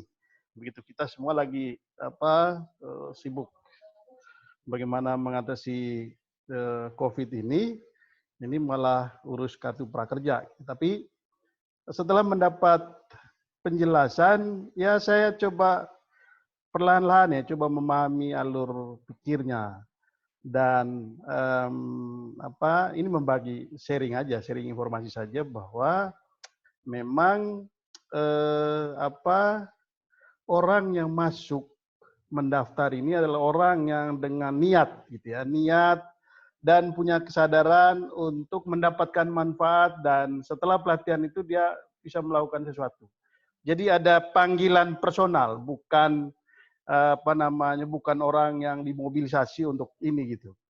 Nah karena itu memang asumsinya orang yang masuk ke sana itu memang orang yang dengan punya niat sendiri, apakah mau berusaha sendiri, apakah nanti mau bekerja di perusahaan atau di tempat kerja yang formal, atau mau berbisnis secara online. Jadi memang sebelum menentukan pelatihan mana yang mau diambil, memang dia mesti sadar dulu apa yang mau dilakukan. Jadi saya kira cara berpikir ini juga menarik. Ini menarik, ya, saya kira itu satu. Lalu kemudian yang kedua, saya mendapat penjelasan begini. Tadi yang betul sekali Mbak Nina bilang, memang karena menariknya di program ini kan karena ada istilahnya tadi ya, bantuan atau bukan insentif ya, apa istilahnya? Insentif. Bantuan. Insentif ya. Ya, insentif ya, yang 600.000 itu per bulan selama 4 bulan. Jadi itu salah satu yang menarik gitu. Kan muncul pertanyaannya, kalau begitu kenapa nggak program yang lain aja? Nah itu memang perdebatan dan mereka punya argumentasi yang lain, dan menurut saya argumentasinya itu perlu disampaikan secara terbuka ke publik supaya publik bisa mengerti gitu ya. Nah, lalu kemudian di luar itu tadi Mbak Nina bilang yang bisa dihemat itu yang 1 juta itu. Dan itu betul sekali memang. Kalau kita mau bicara soal penghematan, karena kalau 600.000 itu kan semuanya sistemnya ditransfer langsung ke penerima manfaat ya. Nah, sementara yang 1 juta ini itu juga tidak dipegang cash oleh si penyelenggara pelatihan maupun si pendaftar, tapi itu semuanya kan dikasih rekening virtual ya. Nah, saya pernah tanya Mbak, apakah harga pelatihan itu semua sama 1 juta? Oh, mereka bilang enggak. Macam-macam. Ada jenis pelatihan yang memang berat, lalu ada yang tidak terlalu berat, ada yang harganya memang lebih mahal, ada yang tidak. Nah, kalau orang sudah mengambil satu, katakanlah orang membeli 800.000, pertanyaannya 200.000 kemana? Nah, mereka memberi penjelasan begini, karena itu di dalam rekening virtual, kalau yang dibelanjakan itu hanya 800.000, maka yang 200.000 itu akan kembali ke kas negara. Nah, karena itu, jadi ini saya juga baru tahu bahwa program ini ternyata hak pengelolaan anggarannya itu adalah Kementerian Keuangan.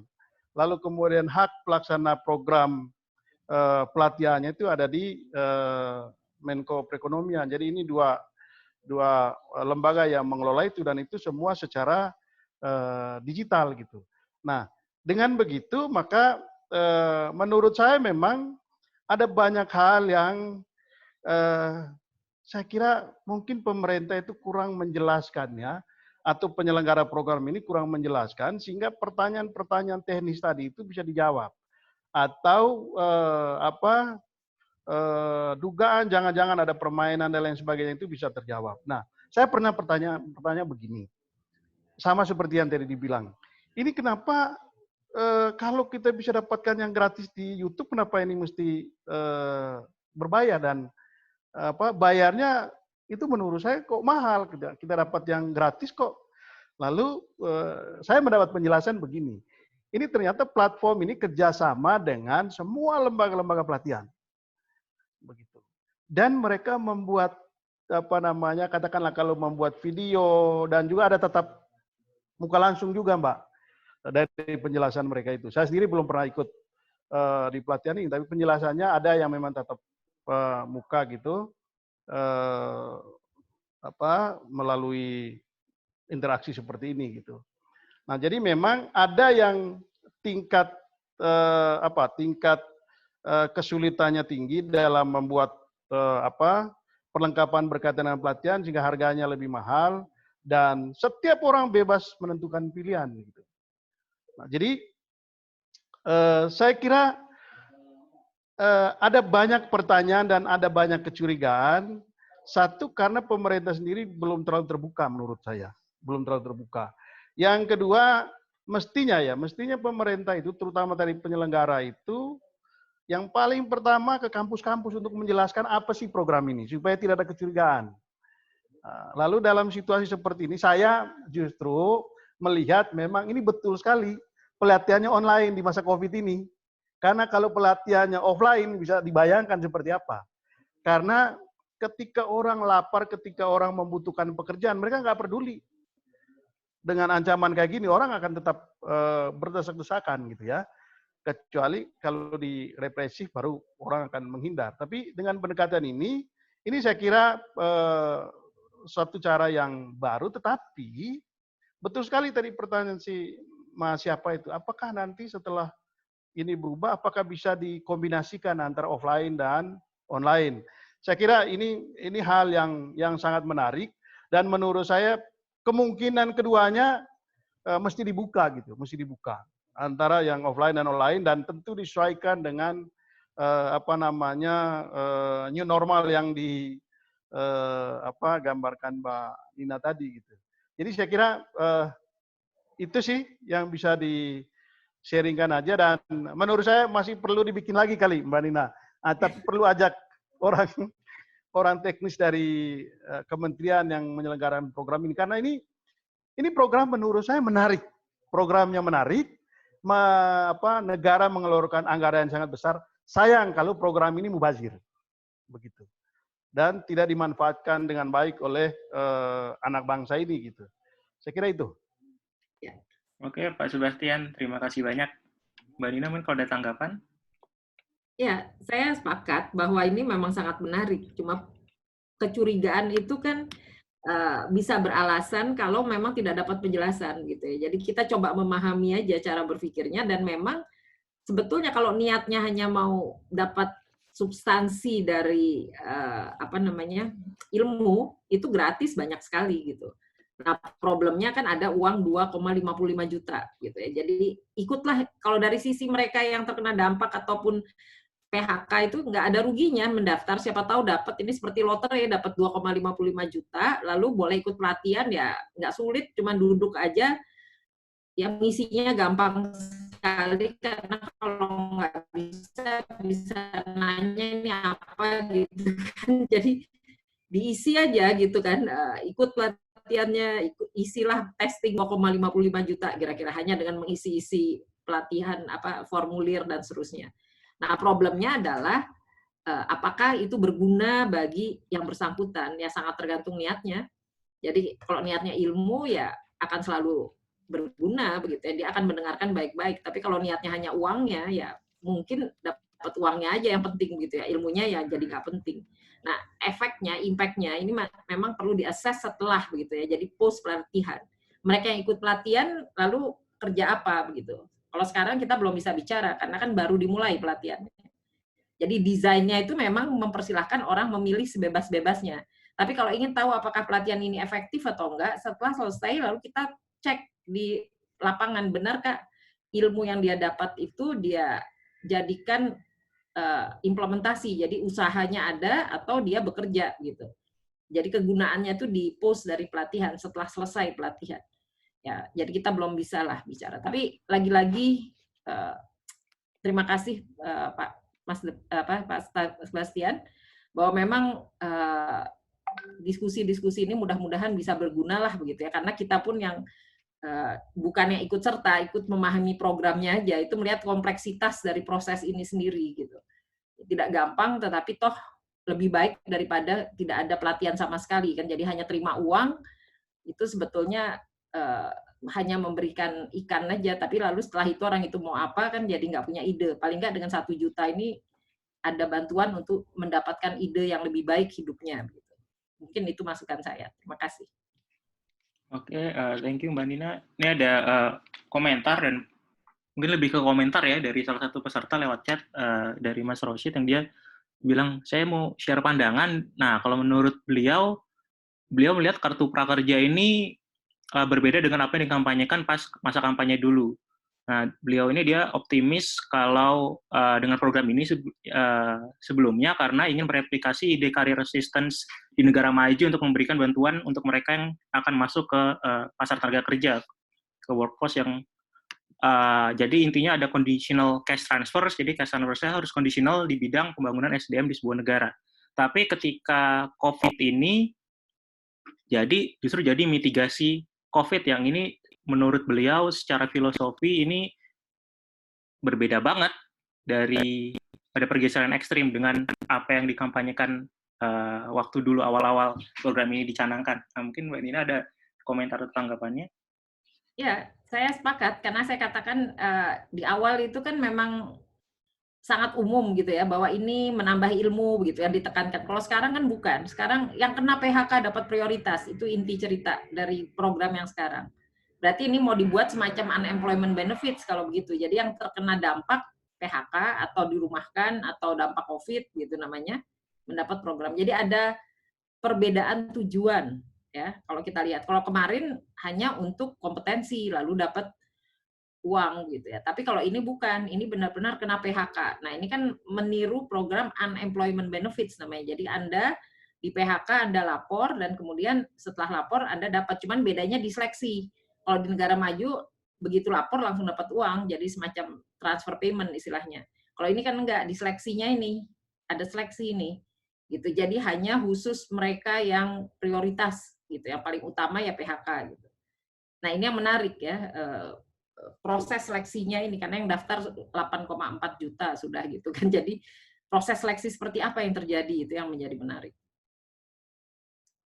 Oke, thank you Mbak Dina. Ada pertanyaan juga dari Mbak Siti Nurhasana. Apakah sertifikat yang didapatkan oleh para peserta pelatihan nanti betul-betul akan menunjang peserta untuk mendapatkan pekerjaan? Atau mungkin ada insentif nggak, Mbak, untuk di dunia usaha, untuk mereka yang sudah dapat sertifikat nih, misalnya kalau diterima ada perusahaan yang mau menerima, dia akan dapat insentif A, B, C, atau misalnya justru nggak boleh, harus didahulukan. Jadi kalau misalnya ada A sama B, yang A sudah dapat sertifikat, yang B belum, mereka bersama-sama melamar, diharuskan A dulu masuk, nggak boleh ditolak karena dia sudah lewat pelatihan. Ini gimana Mbak kira-kira? Jawabannya tidak ada janji apapun karena memang tidak, tujuannya bukan para pengusaha yang akan menerima mereka yang melamar nantinya tidak menjanjikan apapun yang berhubungan dengan kartu prakerja ini. Jadi kartu prakerja tampaknya belum bekerja sama juga dengan pengusaha yang membuat janji-janji kan. Nggak ada janji apapun. Ini hanya sekedar sertifikat pernah kursus gitu. Sehingga kompetensi pun belum tentu gitu ya. Jadi kalau Anda ikut kursusnya bahasa Inggris misalnya, apakah benar-benar Anda kompeten setelah ikut kursus? Belum tentu, harus dites dulu. Nah sama, jadi misalnya Anda ikut kursus bahasa Inggris di sini, nanti waktu masuk kerja Anda dites bahasa Inggris, kebetulan pernah ikut kursus jadi tahu ilmunya, nah itu bermanfaat artinya gitu ya. Jadi sangat tergantung waktu Anda ambil kursusnya, ilmunya dapat apa enggak. Karena ada orang yang ikut kursus, tapi dia nggak begitu ngerti yang dia dapat itu ilmunya apa gitu. Jadi setelah selesai kursus dengan sebelum ikut kursus, pengetahuannya nggak nambah, sama aja. Iya, sama aja. Nah, ini kan problemnya kan. Anda ikut kursus bahasa Inggris, kalau dites kok bedanya sebelum ikut sama setelah ikut nilainya sama. Nah, itu berarti Anda nggak dapat manfaat. Tapi kalau sebelum kursus Anda TOEFL-nya 300, setelah ikut kursus jadi 500 misalnya gitu ya, itu ada kenaikan gitu kan, ilmu Anda bertambah, kira-kira seperti itu. Nah, ini yang tidak bisa dites gitu ya, karena tidak ada istilahnya tes terhadap kompetensi. Adanya kan ya ada tes kompetensi dasar kira-kira begitu aja. Tapi seberapa jauh benar-benar kompeten, juga ada problem dari yang ikut waktu dites, itu benar nggak yang ikut tuh benar-benar dia yang ikut kursus gitu kan. Oh iya. Kalau tes kan, bayangkan kalau Anda ikut kursus bahasa Inggris, begitu dites yang ikut anaknya gitu kan, yang memang udah pintar gitu, oh nilai dia jadi bagus gitu kan. Begitu dites beneran waktu kerja nggak bisa ngomong, nah kan aneh. Jadi itu the problem dari pengawasan ya. Jadi makanya tidak menjamin Anda ikut kursus itu nilainya akan lebih baik. Tetap harus ada tes waktu mau kerja nanti Anda dites gitu. Tes apapun ya. Itu maksudnya. Oke. Oke, terima kasih Mbak Nina. Ini pertanyaan lagi lewat chat dari Pak Ajib Suratman. Sebenarnya Mbak, siapa sih yang diuntungkan dari program ini? Karena beliau melihat keuntungannya justru yang paling banyak mendapatkan itu adalah pihak ketiga, seperti ruang guru dan lain-lain. Nah, beliau, Pak Ajib, dia ingin dikaji ulang penggunaan dananya. Terima kasih. Ya, yang untung banyak. Yang pertama yang dapat, misalnya nih alokasi 5,6 juta orang ini benar-benar terpenuhi, ya ini dia dapat uang 2,55 juta gitu kan. Jadi sekitar target penggunanya ini 5,6 juta akan menikmati dari jumlah orang. Tapi per orangnya dapat 2,55 juta. Karena apa? Karena alokasi dananya per orang 3,55 juta. Nah, 1 juta ini jatuh ke program yang dilakukan di Tokopedia, Bukalapak ini kan digital platform. Tapi kan dia juga nggak dapat sepenuhnya, karena dia akan, mungkin dia dapat percentage, karena yang melaksana mitranya kan, mitra yang memberikan kursus. Ya, jadi lihat bahwa ini hanya perantaranya kan, kecuali kalau skill Akademi Ruang Guru dia dapat. Jadi lihat bahwa ada sharing ya, yang untung adalah yang dapat kartu prakerjanya sendiri dapat 2,55, lalu satunya ini dibagi-bagi dengan pengusaha. Kebetulan ada 8 dan ada mitra-mitra. Itu kita nggak tahu berapanya. Ya, tapi intinya sharingnya cukup besar kalau kita jumlahkan 5,6 triliun ini dibagi 8 ditambah mitra. Mitranya kan bisa ratusan gitu ya. Jadi kita tidak tahu. Tapi inti cerita kebagian pengusaha, kebagian juga pekerja yang calon pekerja katakan gitu ya, itu dapat dua-duanya. Jadi apakah efisien atau tidak, ya assessment terhadap hasilnya. Karena apakah tujuannya ini menambah kompetensi, jawabannya potensial menambah potensi, tapi nggak ada tes yang akan bisa mengatakan dia lebih baik dari sebelumnya, kan hanya sekedar tes sederhana tadi dan dia lulus, itu aja ya. Dan lulusnya itu kan tidak ada pengawasan ketat juga dengan siapa yang ikut tesnya gitu ya. Jadi saya melihat kelemahan-kelemahan ini yang menyebabkan tidak ada jaminan mereka yang ikut kursus dapat pemahaman hasil penuh gitu ya dari kursus. Tapi kalau untung ya untung dari sisi uang dia dapat.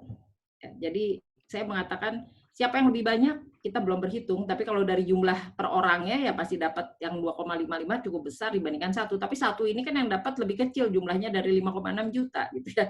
1 jutanya di-share oleh berapa ratus pengusaha lah gitu kira-kira.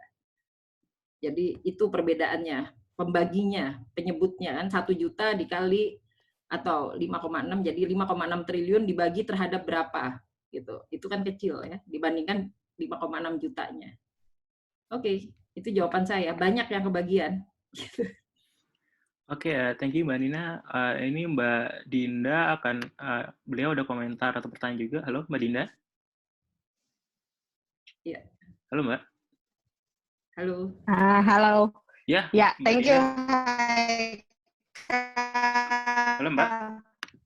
Wah, ya. Ini seperti koneksinya nih, sebentar. Suaranya coba. Nah, tadi sekalian ini kedengeran nggak? Kedengeran. Oke, kedengeran ya. Mbak. Iya Mbak Nina, thank you juga Haikal.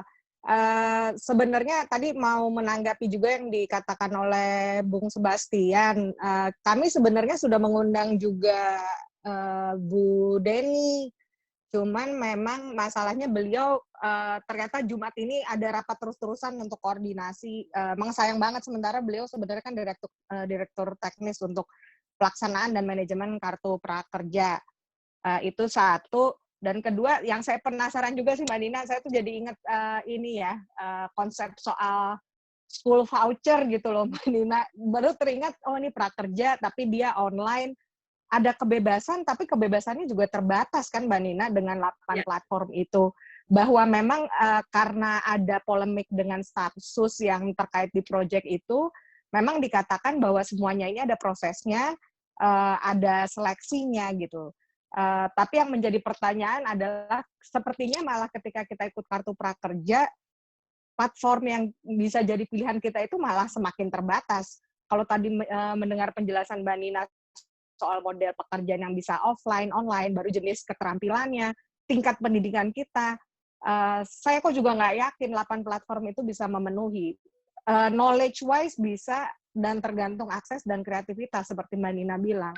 Tapi saya membayangkan menjadi pencari kerja yang, ya ini kan jadi kayak rabbit hole juga gitu loh, karena informasinya ya udah di 8 platform itu, dan hanya platform itu saja yang lolos dalam kriteria pemerintah gitu. Saya ingin tanya mungkin tanggapan Mbak Nina mengenai hal itu, meskipun tadi Mbak Nina juga sempat menjelaskan, tapi rasanya malah saya pikir kita tuh jadi seperti burung yang bebas tapi di dalam sangkar gitu loh Mbak Nina. Tidak ada kebebasan seperti kalau kita membayangkan ada school voucher yang sebenarnya tidak dibatasi karena ada 8 sekolah. Menurut Mbak Nina gimana? Thank you. Ya, saya pikir itu yang kita perlu dari pemerintah, apa sih kriterianya meloloskan 8 ini gitu kan? Apa kan dia ini kan sebetulnya misalnya kayak Tokopedia, seperti Tokopedia itu kan bukan dia menyediakan kursus karena dia punya mitra kan. Tapi kalau Skill Academy by Ruang Guru memang dia punya bisnis di bidang itu gitu ya. Jadi lihat bahwa ini ada yang perantara, ada yang direct. Nah, problemnya adalah assessment ini syarat-syaratnya apa kan publik tidak tahu. Gitu loh. Karena pertanyaan berikutnya, kalau memang digital platform pelatihan dan UI misalnya bisa memberikan, atau universitas lain, Gajah Mada bisa, IPB bisa kasih kursus menanam apa begitu kan. Jadi semua universitas bebas bahkan, atau jadi sepanjang dia punya syarat kan, syarat penyelenggaraan kursusnya seperti apa misalnya kan, kalau memang ada yang dia berikan gitu, atau kursus apapun yang tidak masuk di dalam ini. Atau harus dibalik, kita harus daftar dulu ke Tokopedia baru bisa ikut, kan gitu. Jadi ini 8 ini menjadi screening gitu ya. Kalau kita lihat di dalam model struktur pasar ini kan oligopolistik ya istilahnya, kalau hanya 8 gitu loh aksesnya. Kenapa nggak dibuka tapi dengan syarat apa gitu. Jadi lebih terbuka, lebih banyak ya pilihan tapi dengan kualitas tertentu. Misalnya kompetensinya diukur dari apa gitu. Nah, ini yang kita tidak tahu. Jadi jawaban saya pun tidak tahu karena jawabannya ya sudah, kita sudah pilih 8 gitu. Tapi apakah pernah ada dibuka secara umum siapa yang mau mendaftar menjadi digital platform prakerja? Kan nggak dengar gitu ya. Jadi kita tidak jelas proses pemilihannya. Nah, ini benar tadi Bung Sebastian Salang mengatakan ya harusnya dijelaskan ini bagaimana waktu. Jadi penjelasannya bukan dari saya kan termasuk orang yang menganalisis saja begitu ya, tetapi kan yang mengetahui kan mereka yang melakukan proses. Jadi administraturnya harus kita tanya. Jadi mungkin memang ke depan apakah kalaupun Ibu Deni nggak bisa ya yang lain bawahannya deputinya atau siapa begitu ya. Karena harus menjelaskan bahwa prosesnya ini terbuka, transparansi. Jadi artinya kita ingin melihat secara institusi sehat nggak sih proses ini dilakukan. Sehat itu artinya kita tahu bahwa masyarakat mengerti bahwa ini ada kualitas tertentu gitu ya. Karena digital yang diutamakan apanya gitu ya, digital platformnya ini dalam hal apa gitu. Nah, ini kita kan nggak tahu istilah digital platformnya ini prasyarat untuk menjadinya itu apa.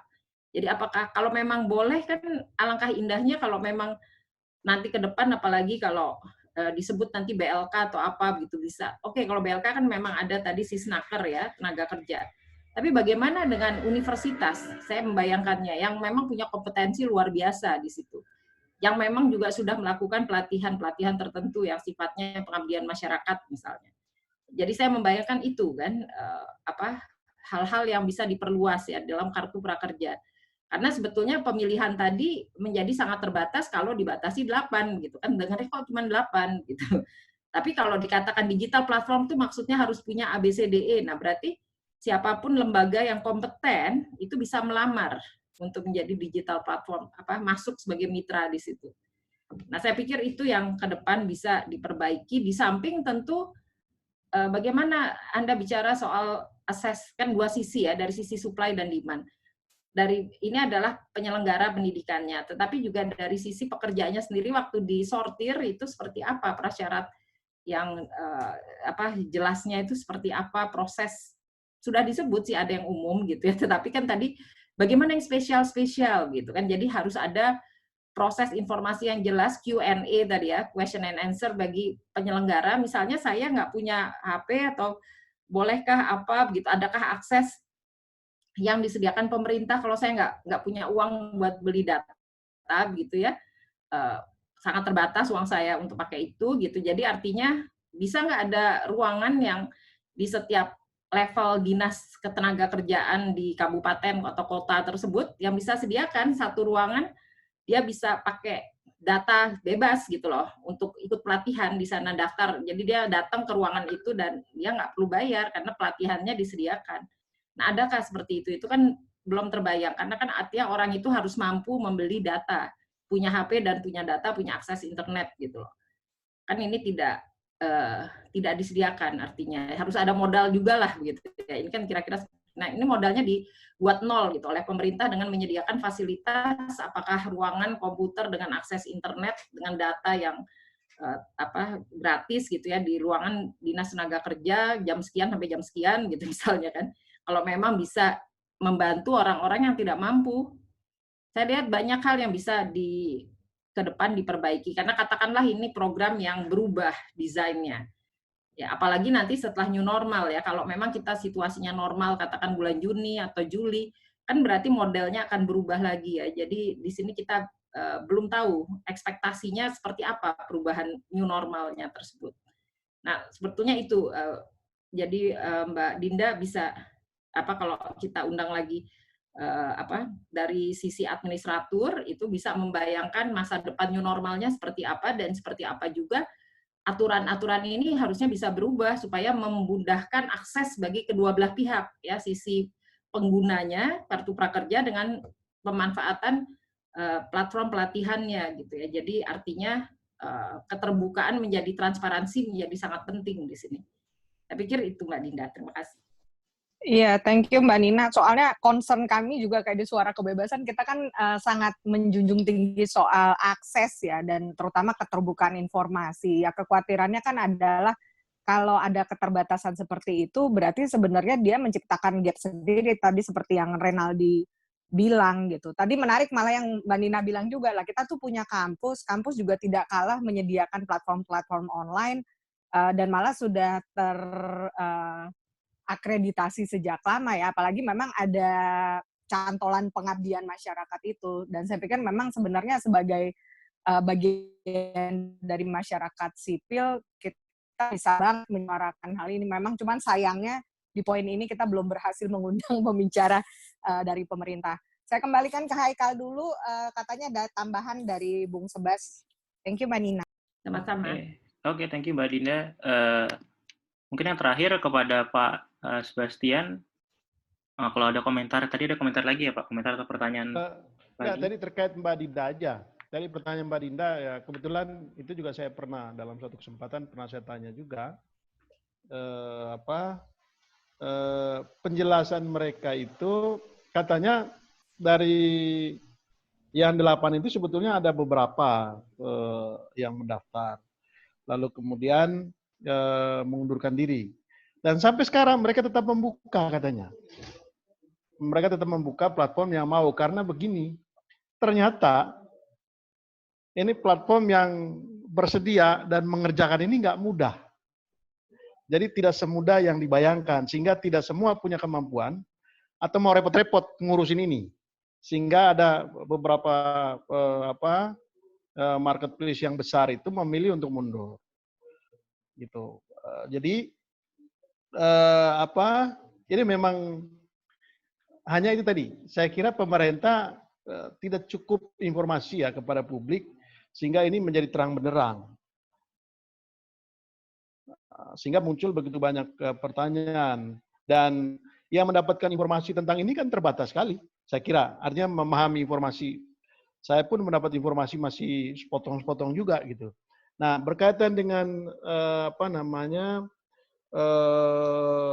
verifikasi peserta yang mendaftar itu, nah bahkan mereka pernah menjelaskan begini, mereka melakukan beberapa proses verifikasi dan penyesuaian data antara data dari Kementerian Tenaga Kerja, data dari dari BPS ya. Termasuk data dari Kementerian Sosial. Jadi kalau ada keluarga penerima manfaat dari Kementerian Sosial, program apa itu ya? Saya lupa nama program dari Kementerian Sosial. Bukan PKH ya? PKH. Ada beberapa program yang lain yang menerima itu, maka kalau ada dari keluarganya mendaftar, maka otomatis akan akan ditolak gitu. Dari sekian juta yang mendaftar itu sudah di screening sedemikian rupa sehingga tidak terjadi pendobelan gitu. Meskipun anaknya atau siapa dari keluarga yang menerima itu dengan sendirinya